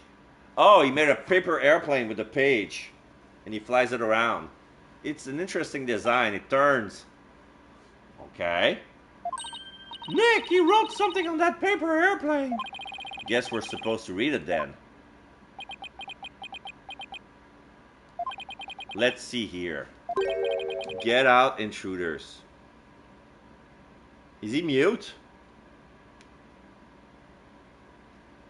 He speak with his textbook. Oops. Well, that was a rather cold welcome. Mr. Wright, Maya, meet the lone son of the president of Sprocket Aviation, Soren Sprocket. Or to put it another way, the future president of Sprocket Aviation. So he's Ellen's fiancé. So his pencil turned into an airplane. Their wings came out of the middle part, and there's a little a working propeller. He's not doing the sound, but I'm doing it. He's playing with it. There he goes. Okay, he left. He's kind of an eccentric. I hear he's the genius inventor behind many of the Sprocket Aviation business successes. An inventor, huh? Yep, even designed this airship. That's pretty impressive. Nick, this is no time to be standing around gawking. We have to go after him. We need to ask him some question about Alan. Oh, right. Looks like he was heading outside. Okay, so we're gonna follow him. Outside. The mooring dock? Yep. September 21st. Sprocket Park. Mooring dock. There he is. Excuse me, can we talk to you? Soren ... Excuse me, do you mind if I ask what you're doing? Is he deaf and mute? Exclamation mark. Write something's down. You sure he's riding up a storm? Oh. Okay, so he can speak. And he won't shut up. It is, wait. What was the voice I wanted to give him?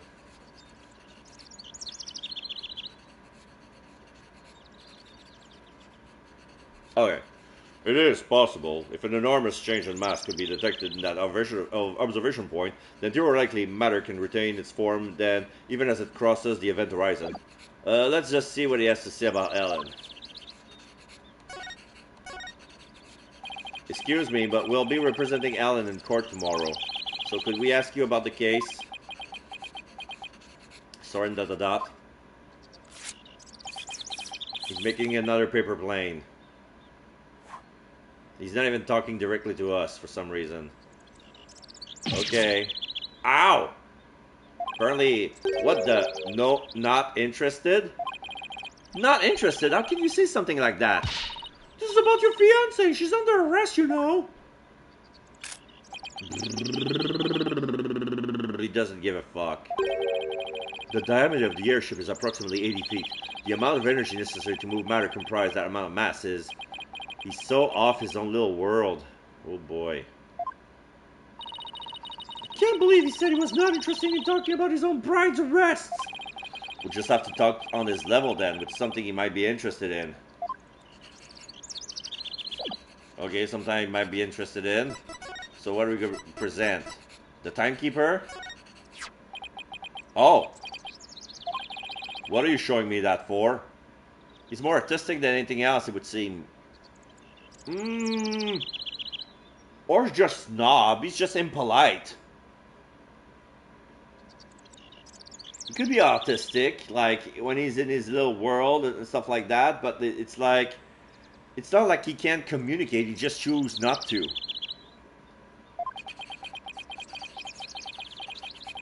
Now he's back riding.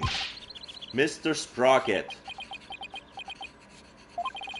I can't read him at all, not even with an item as loaded with sentiment as this. I don't know, kind of looks like there's going to be a savant angle. Yeah, there's a savant angle, but... Like, I think it's one of those sheltered boy genius who's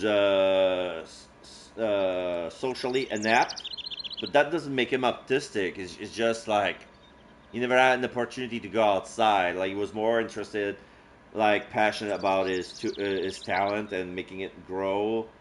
Because yeah, he doesn't have he doesn't have the autistic vibe. He has, he gives me the snob, elitist vibe. Does this bring anything to mind? No. Okay, he's gonna write something down. Even some small vague detail will do. Throw it down, paper plane, throws it at us.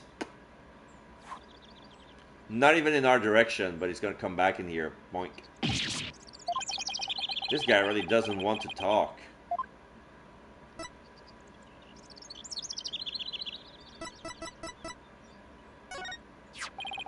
Could you take a look at this? Exclamation mark. Is that Ellen's? Ellen told us that she traveled through time during the incident. She said it happened after she made a wish on this pendant. Soren, You mean to say you two are Ellen's lawyers? Yes, I just told you that a minute ago. You see? Sorry, I was lost in thought. He wasn't even listening? Oh boy. He's not at all what I expected based on Ellen's gushing testimonial anyway. Ellen. We'd like to ask you about Ellen's case, if you don't mind. Turn pages. Yeah, not interested. I don't know a thing about it, so why don't you go ask the police? In other words, not interested. Huh! This guy's the worst! I feel sorry for poor Ellen. In that case, can I ask you about how Ellen traveled through time? Go on. Oh, he believes that this time travel machine works. Guess that got your attention. So, is time travel really even possible? Yes, it is possible. Alrighty then. At the same time, it's also impossible. The pendant I gave Ellen is not supposed to operate as a time machine by itself. What do you mean? The timekeeper, that clock we had displayed in the reception hall, that is the body of the time machine. The pendant is simply a part. That clock was the murder weapon, wasn't it? But it's a time machine too! What Ellen experienced is akin to traveling down the road by car key. Oh, okay. Physically and metaphysically, it should be impossible. Unless, maybe the quantum system inside the pendant somehow accidentally interfere with the natural flow of the fourth dimension. Yeah. Flux capacitor this. We're losing him again. Maybe we better ask him some more about the time machine. Okay, so he's a steampunk. So he built the time machine. He built the time machine. Alright. You've been researching time travel, have you? Moving through the space-time continuum would be a man's ultimate means of travel. Time travel is a mode of transportation? Since the dawn of time, men have developed multifarious methods of transportation. Horses, steam engines, gas engines, airplanes, spaceships. But they are all fundamentally similar in that they constitute three-dimensional movement. Travel through space-time continuum will shift mankind to a new paradigm. I don't know why why, Nick, but I'm getting awfully sleepy all of a sudden. For generations, Sprocket Aviation has advanced the development of transportation. Therefore, it's only natural that I would research time travel as a man's next great leap. Yawn! Is he done? So what exactly does all that stuff he was saying mean, Nick? Well, basically, it's like taking a hamburger joint and adding a drive-through to it, I guess. Oh, okay, I get that. It's the same burger, but with a quicker and more efficient delivery system. So what Soarings really want to do is launch humanity into the future. Not lunch. Launch. Launch. Not lunch. But do you really believe that time travel is possible? It only becomes truly impossible when man stops daring to believe. Besides, time travelers do exist, you know. But you wouldn't understand. Did you hear that, Nick? Time travelers really do exist. All I know is Soren isn't the easiest guy to wrap your head around. Oh, I don't know. I kind of like the way he talks. It's full of hope for the future. He's more passionate than I thought, too, when it comes to invention, anyway. Yeah, his apparent lack of concern for Alan is troubling, though. So, I hear that the rest of the Sprocket family was opposed to your marriage. What are your thoughts on that?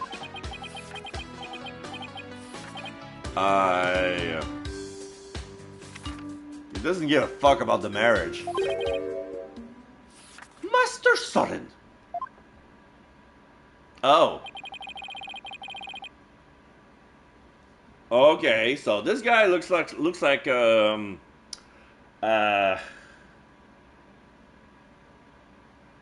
to remember his name. He looks like Sephiroth because he has one metallic pauldron on one elbow with long, sexy, long hair, but he has a monocle. But he looks like a butler.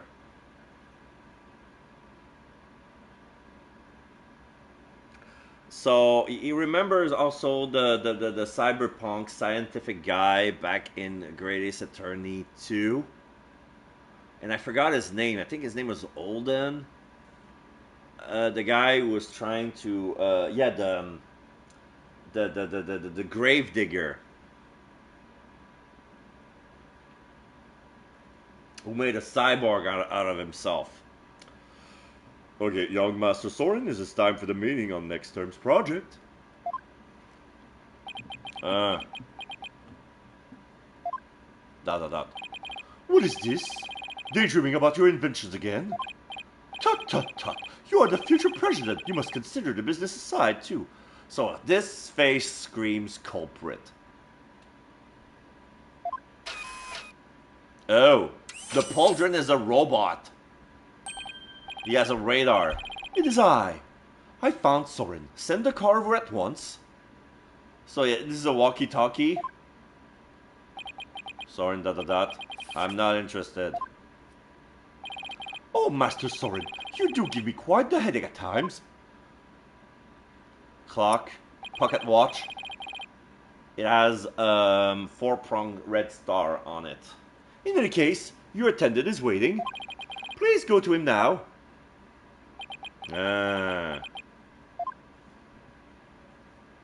He leaves. Excuse me, but... Okay, excuse me, but who are you? Oh, where are my manners? My name is Pierce Nickody. Please call me Pierce. Nickody. Nickody or Nichody? Pierce.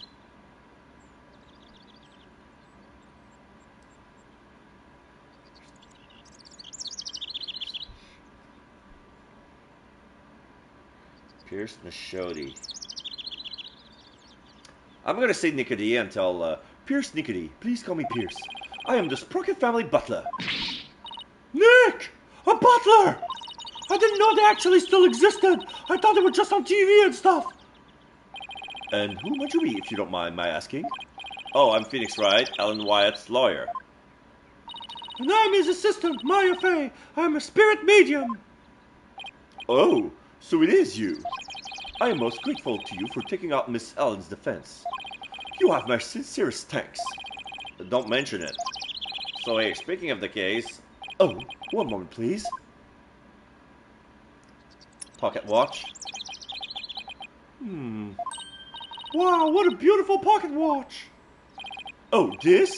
Oh, it's just a bit of good luck charm. Pretty sure it's Nitty because it's Persnickety. That's what its spawn name. Oh, Persnickety? I never know what Persnickety means. Never heard of that word before.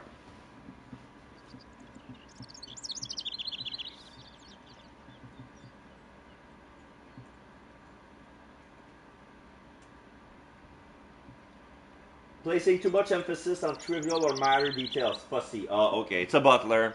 Persnickety. Okay. We learned a new word today, folks.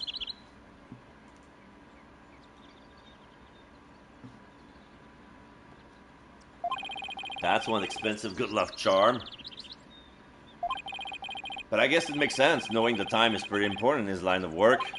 So I guess that pocket watch is as important to him as my attorney's badge is to me. Okay. There's a little time before I must attend to Master Soren again. Why not come to Sprocket Manor? Means like always suspicious, always sitting there ways. You mean to Soren's home? As a token of my appreciation for taking on Miss Ellen's defense, I would like to serve you some delicious tea and refreshments. Oh boy, Nick! A fancy high society tea party with high-class snacks and everything. Oh! What about the investigation? Fuck that! Are you kidding? What better place to investigate next than Soren's house? I don't know. Do you really think his house is going to give us any new leads? Of course it will! I say we take the butler up on his kind offer and go to Soren's place. Alright, you win. Very good. To Sprocket Manor, then. Alright, the foyer. Foyer of Sprocket Manor. Let's see. Oh, it's very Victorian. This feels like Sherlock Holmes' summer house back in Malta. The staircase in the middle. There's a guy with a photograph, with a top hat, mustache, wiping this antique relic. And there's a woman on the other side of the staircase on armchair, drinking tea. She has a bouquet of yellow flowers. I think they're pansies, but I'm not sure.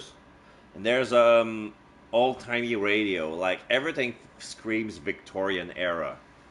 I have a feeling even though he looks like the murderer, he may not be, just to change things up. But on the other hand, the game loves to do classic Sherlock Holmes type things, so it's very well could be the butler. Yeah, it could very well be the butler.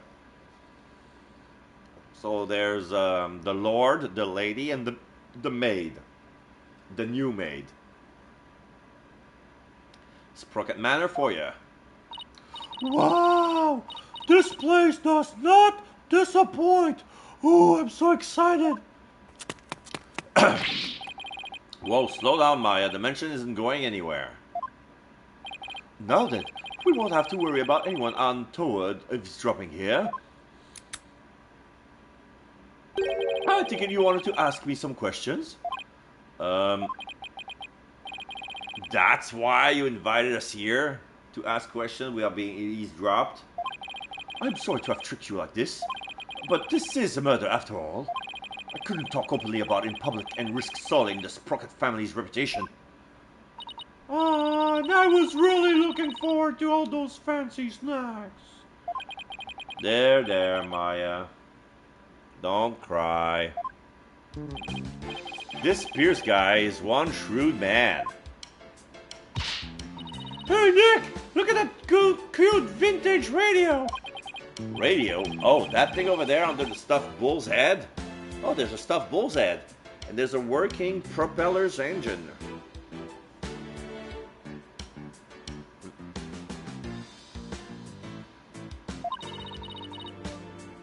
I'm gonna take a closer look. No touching. I thought I told you to settle down. Oopsie, I'm sorry. Oh, not to worry. Oh, the pauldron is fixed. Good as new. Wow, that little mech fixed it right up. Okay, so the pauldron is actually a shoulder size R2-D2. That thing just fixed the clock right there and there.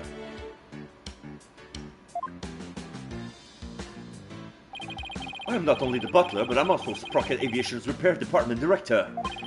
One might say that patching things up is my specialty. That was incredible! What is that little doohickey on your shoulder anyway? Oh, it's my fixer-upper shoulder mech. Master Soren made it for me. I call it fixer-upper because that's what the letter stands for. FXR-UPR.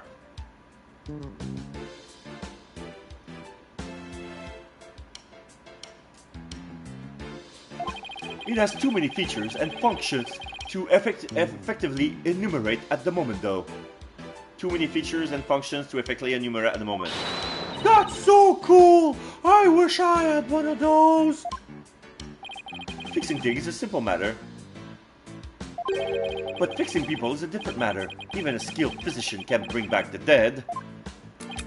Oh, but forgive me, it seems to have gotten sidetracked. You must be in shock over Mr. Gloomsbury's death. Still, I do need to ask him some question about the case. Should take a look around and see what I can find out while I'm here too. Okay. So there's propellers here. Nick! Look at that airplane propeller up there going round and round and round. I see they got an aviation team going on. Makes sense for an airline family. Wonder if it doubles as a fan. Oh, what if the rest of the plane were on the other side of that wall? I want to see! The wall would open up so the plane could take off in an emergency. How cool would that be? If that's what's behind the propeller wall, then what's behind the bull wall across the way? Oh, I know. Maybe it's the rest of them. That must be where the sprockets get their milk. Yeah. Nick! First of all, that's a beef cow. And bulls don't make milk. They make some milk. Heyo! Oh, alright. That's what I get for trying to play along. Here's a picture. Hey, Nick! Now here's a real lady. So who's that? She looks smart as a whip, doesn't she? She has the same pocket watch as Pierce on the table. She's dressed like a maid slash air stewardess. She has a hat of a stewardess. She has this little small tie, red, with the same four-pronged star model, but they're yellow on red instead of red on yellow. And the color are the same as Très Bien, which is white blouse with orange corset.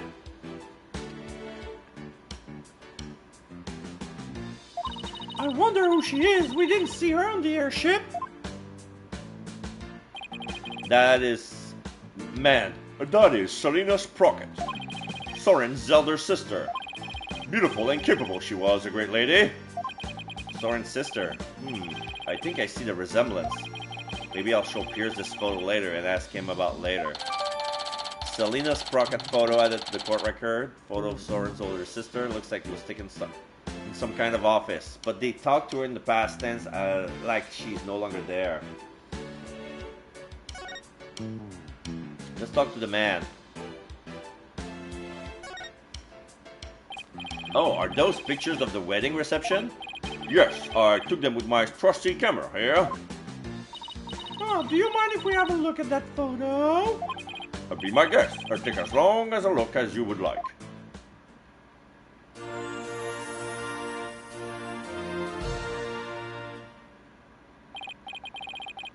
Well, what do you think of this gorgeous dreamscape? Yeah.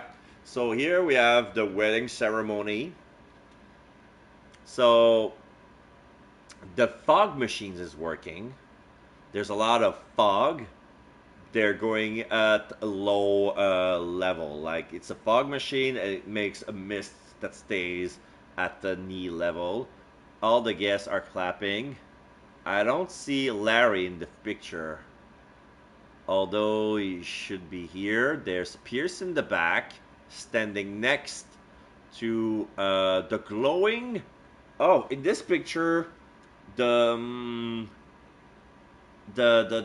bull is still lit, and if anybody would be inside, we would see through the bowl, but we don't see a shadow, even though the bowl is made of paper mache.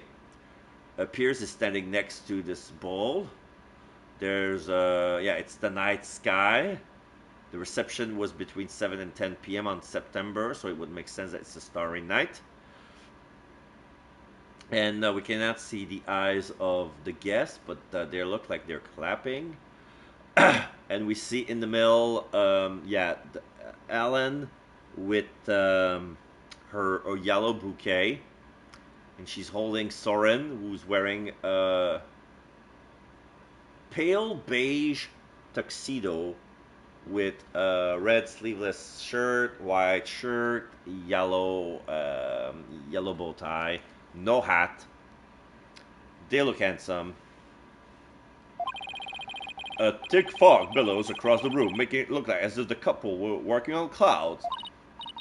Wow, look at how beautiful Ellen is here. She looks a little nervous, though. She does, doesn't she? Hey, look, there's Pierce. Really? Where? Right there, behind the sweetheart table. Yeah, you're right. I bet he was there attending to the happy couple the whole dinner. So, what do you think? What do you think, Nick? Does anything in this photo stick out at you? No, not at the moment anyway. Photo of reception added to the court record. Much of the reception hall is obscured by thick fog.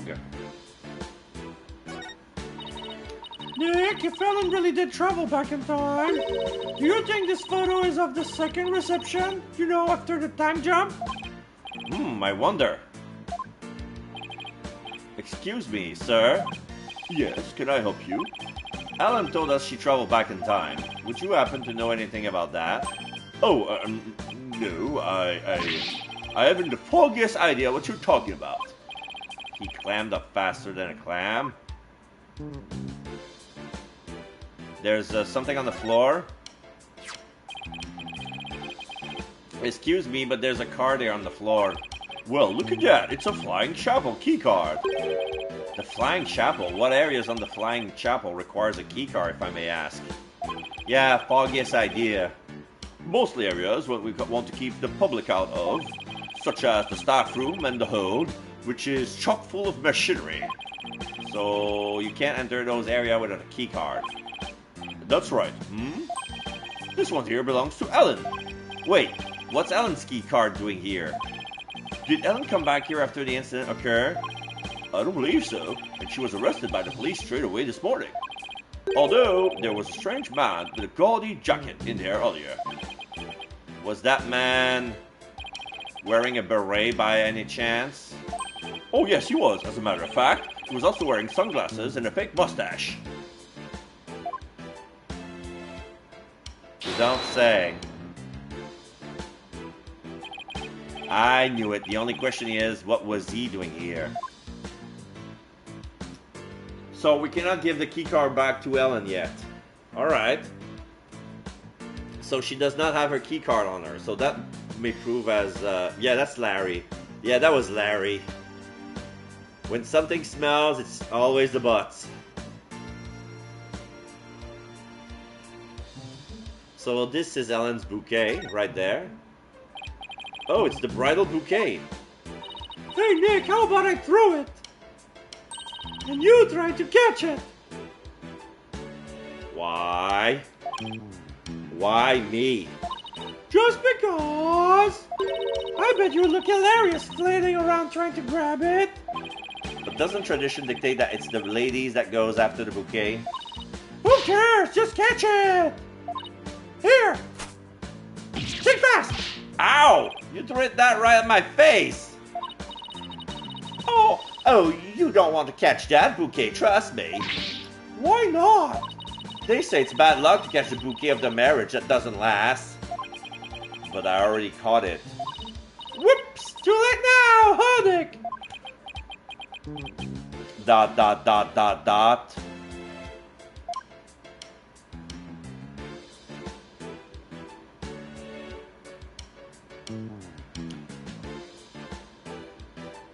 Bull's head. A bull. Come to think of it, there was a bull logo on the side of the flying chapel too. The president of the company must have a thing for cattle. The bull is the symbol of Sprocket Aviation. To be as strong and steady as a bull. That's the company creed, you know. Probably for all the back-breaking labor they put their employees through. By the way, that bull logo on the flying chapel, the one with the rainbow wings, his name is Rainy the Rainbow. Get it? I get it, he's a rainbow-colored bull, so he's a rainbow, right? What a memorable name, huh, Nick? Yeah, for the lameness of the pun. Radio again. Don't you dare touch that radio again! Looks like an expensive antique. What are you worried about? If I break again, Pierce would just fix it up again. Really hope he's nice enough to waive the repair bill.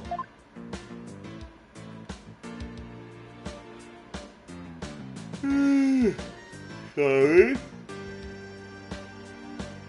That's all there is to it, eh? Cannot even talk to the maid. The incident.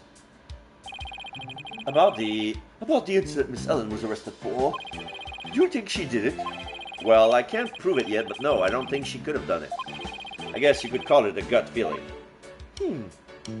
He removes a handkerchief from his breast pocket and he cleans the lens of his monocle. I see. I guess we have different opinions then. Do we now? The prosecution says that when Gloomsbury attacked Miss Helen, she fought back and ended up killing him. I agree with this perspective. Or rather, that is the consensus of the entire Sprocket family. Even so, I heard an interesting story from Chief Prosecutor Edgeworth.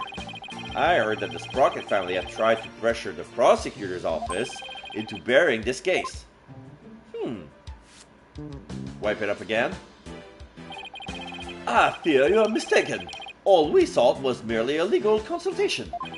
Besides, none of this matters now, as she is no longer a part of this family. Fortunately for us, they had yet to get their marriage sessions before holding the banquet. So basically, once they realized they couldn't sway the prosecution, they cut her loose. I realize how callous I must sound, but my duty is to protect the Sprocket family, and more specifically, Sprocket Aviation's future and Master Soren, whose genius is essential to the company. I will do anything to achieve that goal. That is my job as the Sprocket family butler.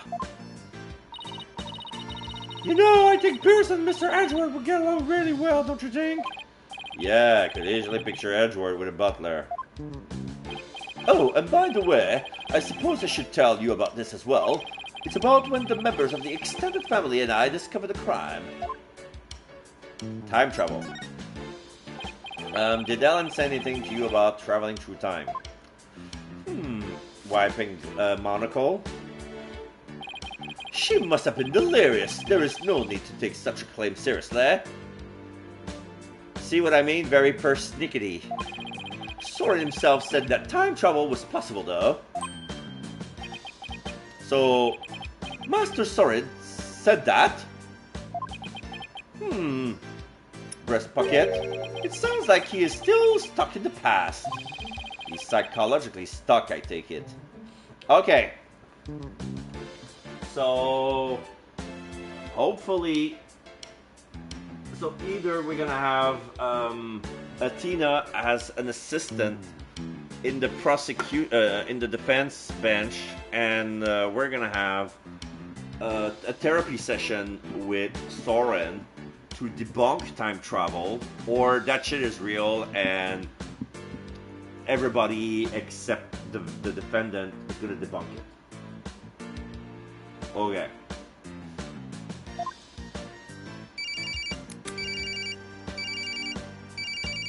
So is that the fixer-upper?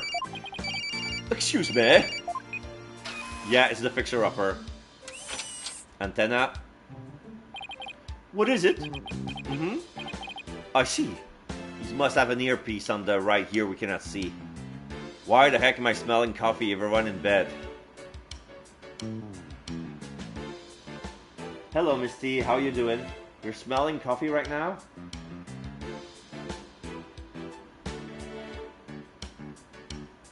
This is odd.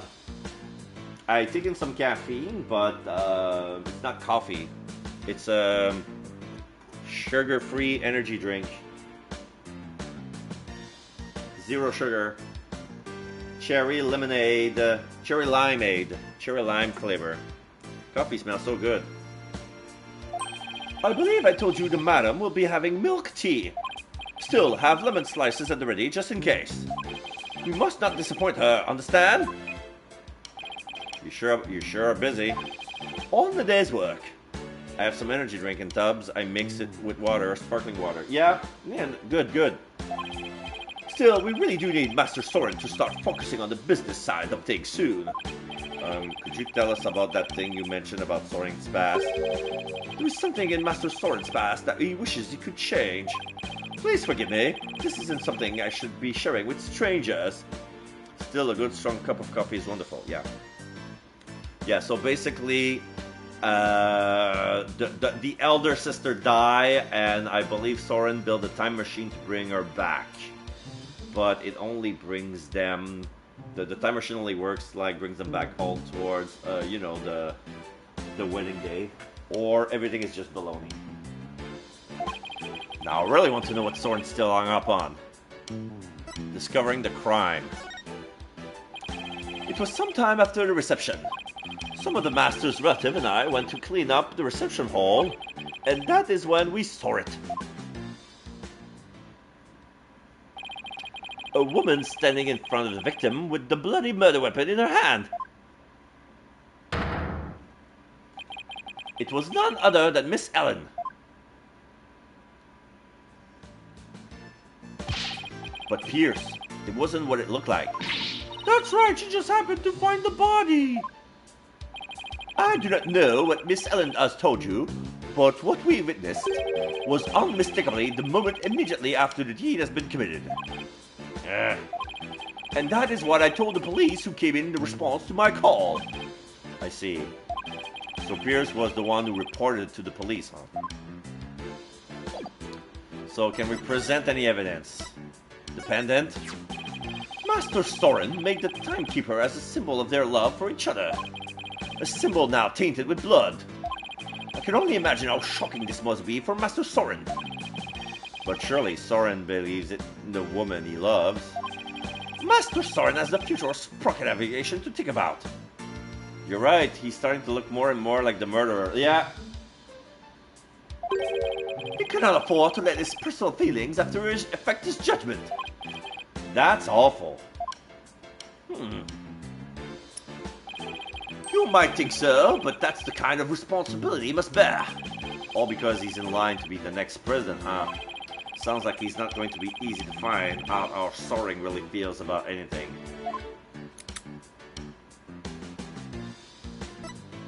Ellen's statement.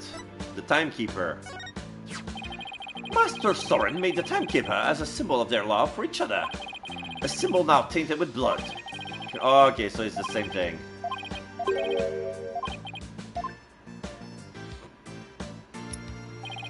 So the pendant and the timekeeper, they go together.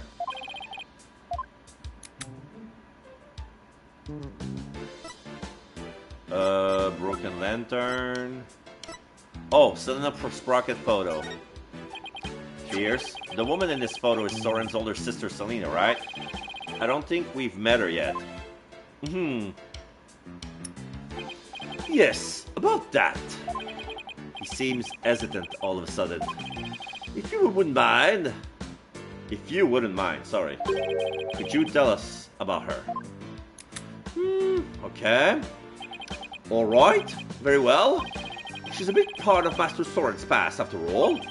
Soren's past. Master Soren will become the next president of Sprocket Aviation. However, that wasn't always so. Miss Salina Sprocket, Master Soren's elder sister, was next in line. So why isn't she becoming the next president? Because she died in a car accident. What? I had no idea. Actually, Master Soren was also in the car with her at the time of the accident. Losing the sister he loved right before his eyes devastated him. Ever since then, he has buried himself in his research on time machines. He also became a quiet and meticulous, almost compulsive note-taker around them. Oh, he seems so stiff and robotic. I had no idea he was carrying all that around inside him.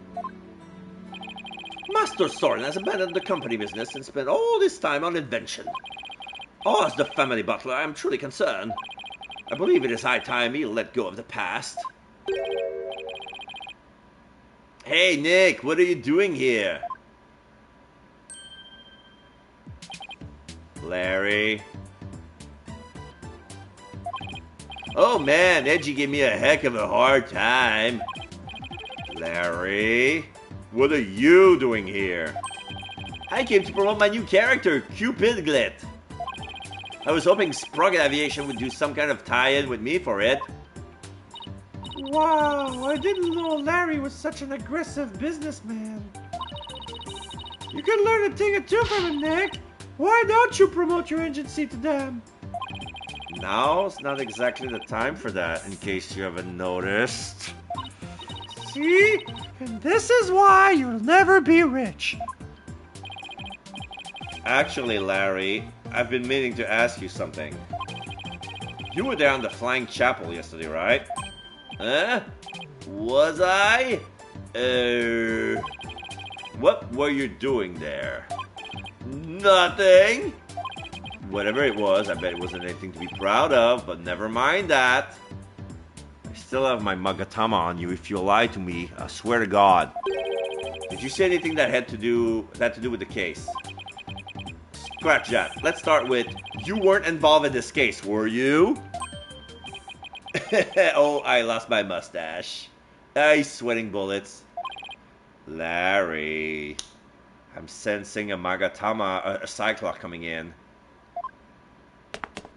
He's running away. He took off! I just knew it. When something smells, it's usually the butts. Come on, Maya, after him. Oh, are you leaving so soon? We have to run. Thank you for making time for us. I know you're fit to investigate, but please try to spare the family's feelings as you do. Yes, of course. Alright, let's bolt. So where are we going? Detention center? Right anything agency? Mooring dock? Okay, let's try everything. Let's try everything. Not that. Not that. Oh, it is that. Back at the mooring dock.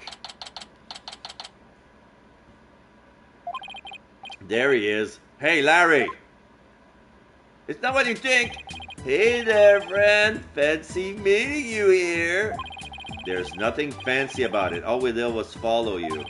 Just tell me, Larry, why did you run away like that? Me? I don't know what you're talking about. You must confuse me with someone else. A bolt of inspiration from my new picture book hit me and I had to run is all.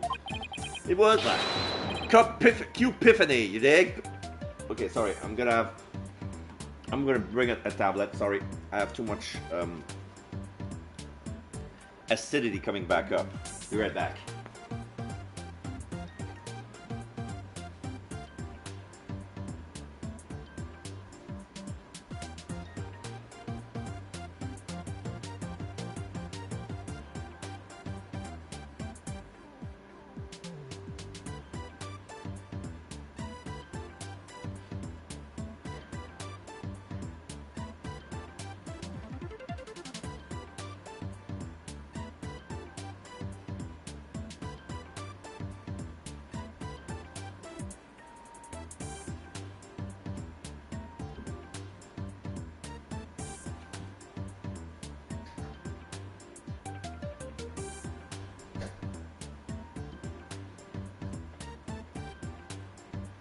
Okay, back.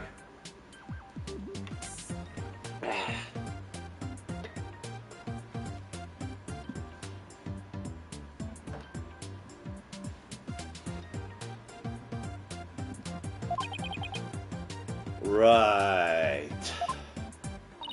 He's just going to keep on playing dumb, isn't he, Nick? What you saw on the airship.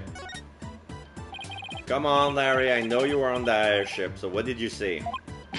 I didn't see anything! I didn't say anything because I was never on that stupid airship! There it is. Level 2. Cyclops. You say something? The spiritual power of this Magatama allows me to see these mystical locks that appears when someone is trying to hide something from me. They're called Cyclops, and when I see them, I simply present the Magatama to try my hand at breaking them. If I can unlock them, I sure finally get a straight answer out of him.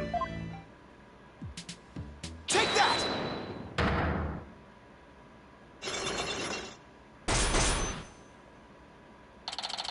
What Larry is hiding. This is no time for games, Larry. I will find out what you're hiding. I'm telling you, Nick, you got it all wrong. I've got nothing to do with this case whatsoever. Oh, come on, Larry. Even a baby could see through such a blatant, obvious lie. Nothing whatsoever, huh? If you weren't involved, Larry, then you wouldn't have been involved with this person.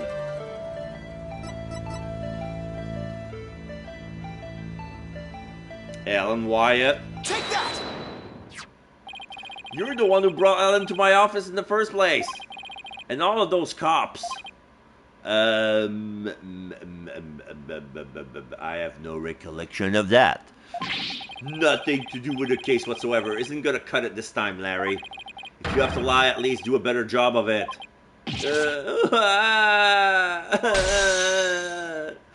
Why are you so mean to me? Don't diss me, Nick. If you're so convinced I'm lying, then let me ask you this. What makes you think I was on that stupid little airship anyways?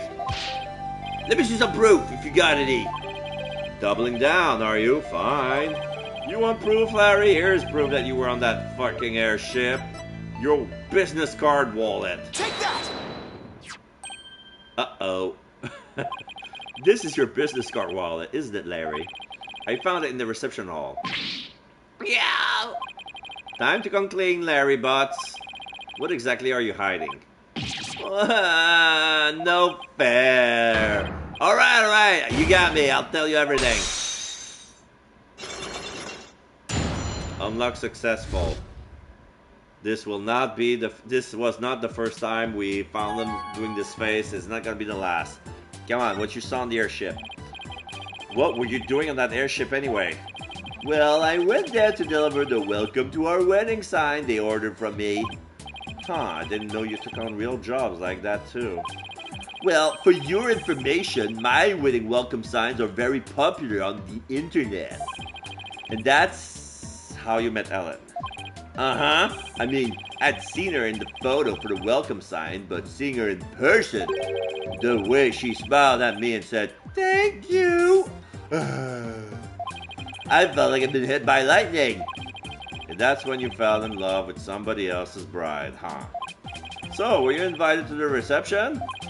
Can you believe they told me only family and relatives could attend? They wouldn't even let me into the reception hall. Smart move on their part, I would say. I got upset and started wandering around the airship. That must be when I dropped my business card wallet. Oh, so now he's blowing with his air pipe.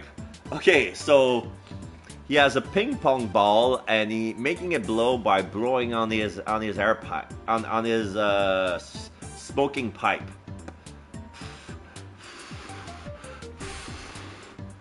But somebody else must have found it and brought it to the reception hall then. But you know what? I saw something incredible while I was on that flying chapel. Like what? Get a load of this.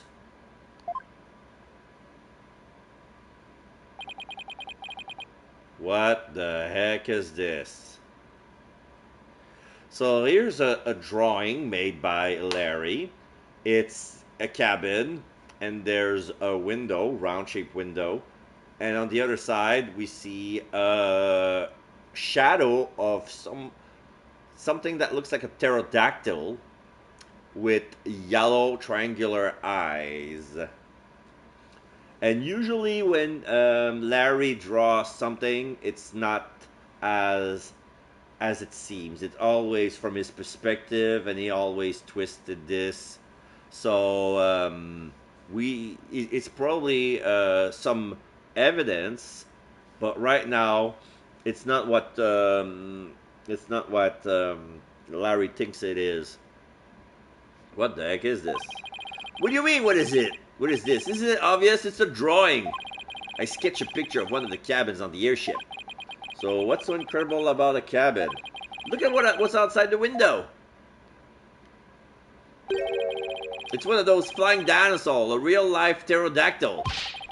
Looked out of the cabin window, and there it was, just flying out there. That airship traveled through time, I tell you. My God. That airship traveled through time.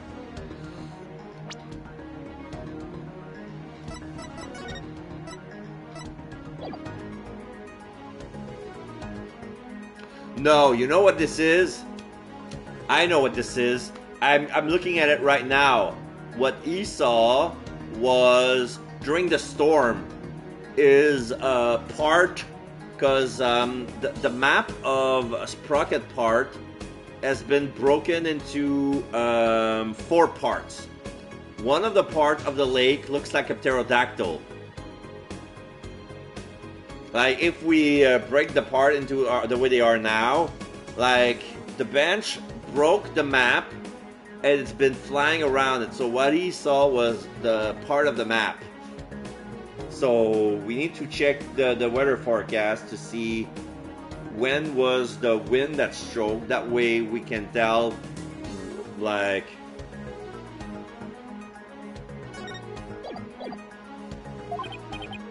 Whoa, whoa, whoa, whoa. What? Well, I told that Pierce Butler guy about it. He told me to never mention it to anybody ever again. How suspicious. Why would he try to keep you from spouting what is clearly just nonsense? Maybe Sprocket Aviation is secretly developing a time machine? No way. Nick, this case is, totally amazing! Larry! You didn't tell Mr. Edgeworth about this, did you? Of course not! That blimp should not have been flying during the storm, so that doesn't look good for them, but at the same time, it's probably what happened.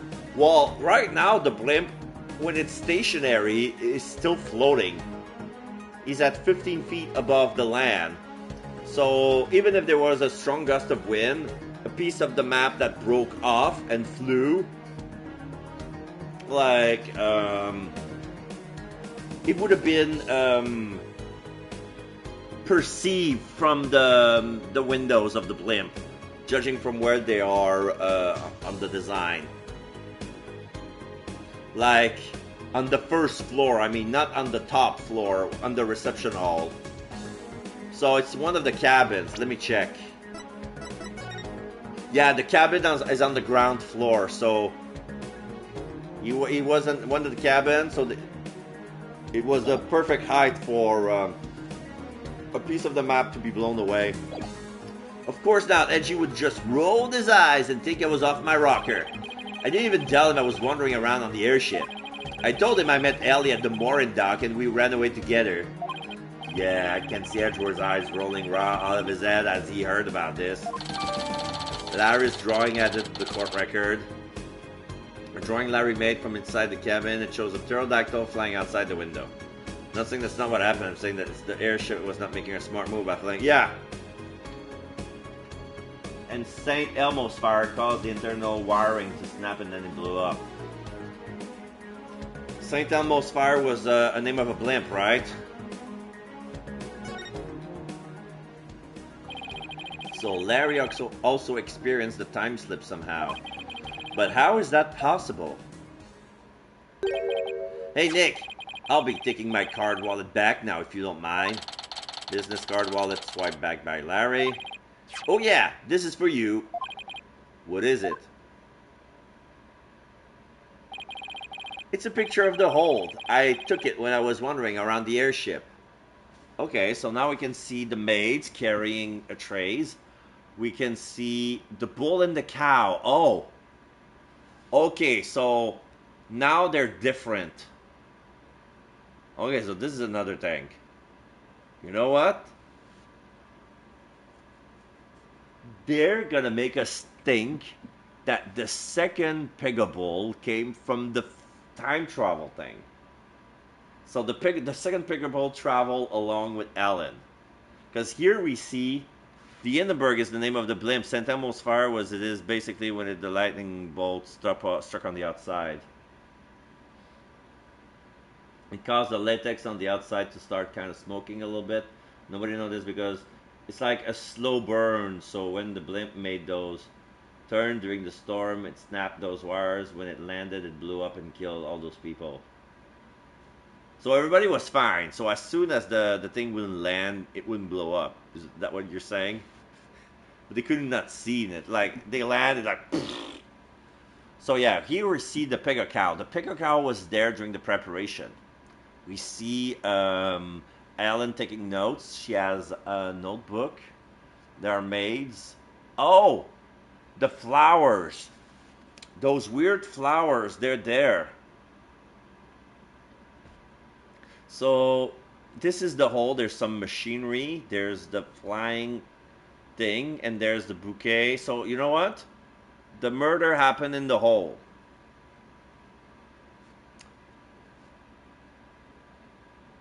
Everybody made it to the landing, and then all of a sudden went up in flames because by that point, when it was landing, the flames have reached the engine, and boom, went the blimp. Yup. See? There's Illy right here in the middle. The hold? Yeah, see in the bottom right there on the diagram. So there's a lift.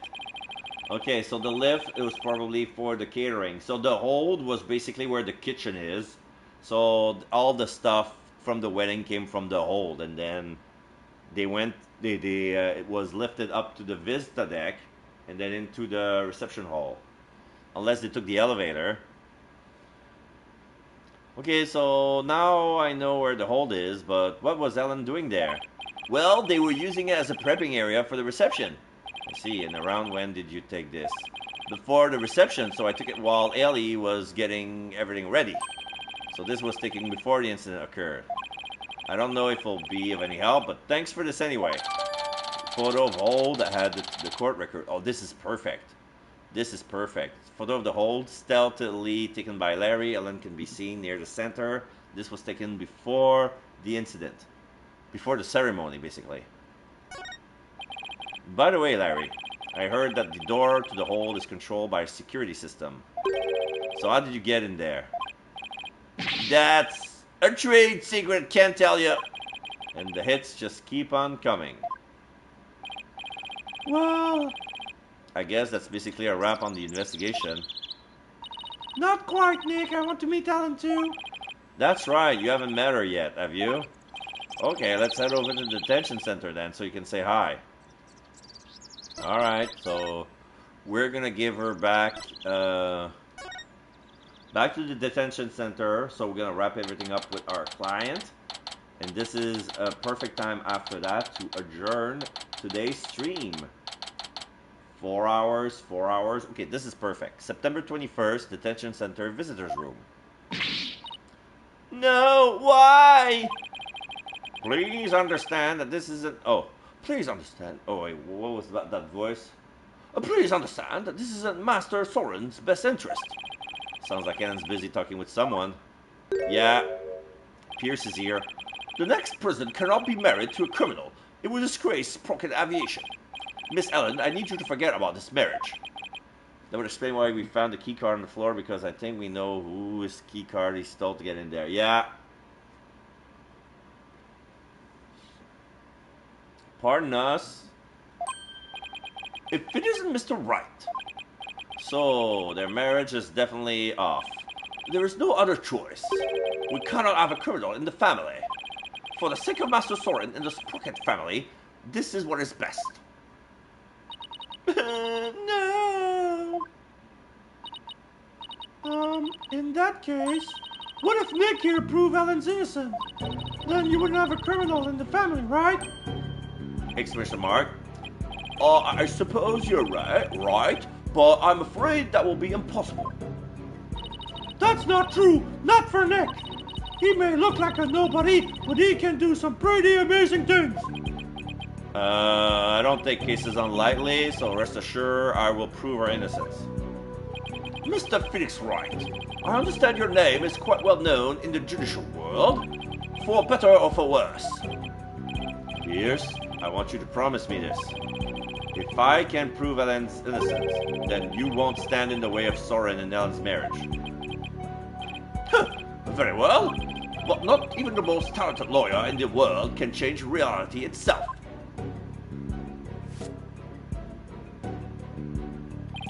And the reality is, Miss Ellen is guilty beyond a shadow of a doubt. I believe that's where you're wrong, Pierce. I'm clean, I swear I am. Speaking span, speaking span. Obsessively, compulsively clean. Speaking span, speaking span.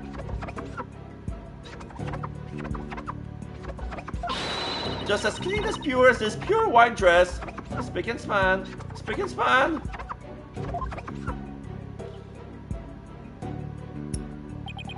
Fine. You have my word. But you will be the one to regret this promise. Now, if you'll excuse me. Now I have all the more reason to win this case. Ellen, we finished our investigation and would like to talk with you about what we found. Okay, she's composing herself. Okay, so, what did you find out? Investigation result. In the course of our investigation, we heard that you had been seen standing in front of the victim in the murder weapon in your hand.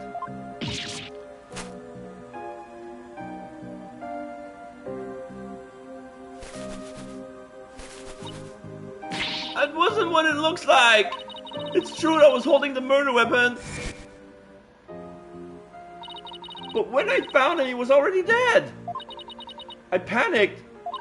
And I was hoping I could go back in time again like I had done earlier. So I picked up the timekeeper from the pedestal and brought it over without thinking. You were so desperate. You were ready to try anything, huh? Unfortunately, that sort of behavior makes you an easy target for the prosecution. No! And as for your little trip through time, none of your in-laws could confirm your story, I'm afraid. I see, Cooking. The only exception is Larry. He said he saw something. Really? What did he see? Time travel? Can't say I quite believe it myself, but Larry claims he saw something incredible. He claims he saw a pterodactyl flying outside the airship. What? She dropped her frying pan. Not only that, but apparently Pierce Nickety told Larry to keep quiet about it. Iron? No, frying pan. Why would Pierce do such a thing? Larry's theory is that Sprocket Aviation is developing something in secret. A time machine, to be exact. Do you think... Cooking? You think that's why nobody would confirm my story because it's a secret? I really don't know. But speaking of your in-laws, we did manage to find your keycard at Sprocket Manor. One of your in-laws said would keep an eye on it for you. Oh, thank goodness! I lost it while I was getting things ready for the reception. I'd look everywhere for it. Well, how did she manage to enter the hole if she forgot her keycard before the reception? I'm so glad you found it! At least their tears of joy this time for a change. Well, Nick, looks like you'll have to prove the existence of time travel in court tomorrow. Oh boy. I think I have a better chance with this insidious lawsuit.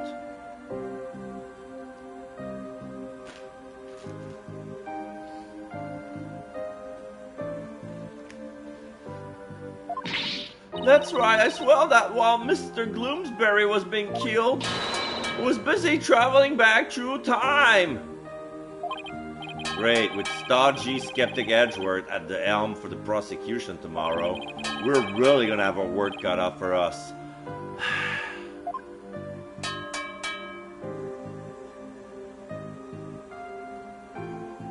To be continued. So that's it then. So this is how the chapter ends. Alright, we're gonna save here, and this is where we gonna end our stream.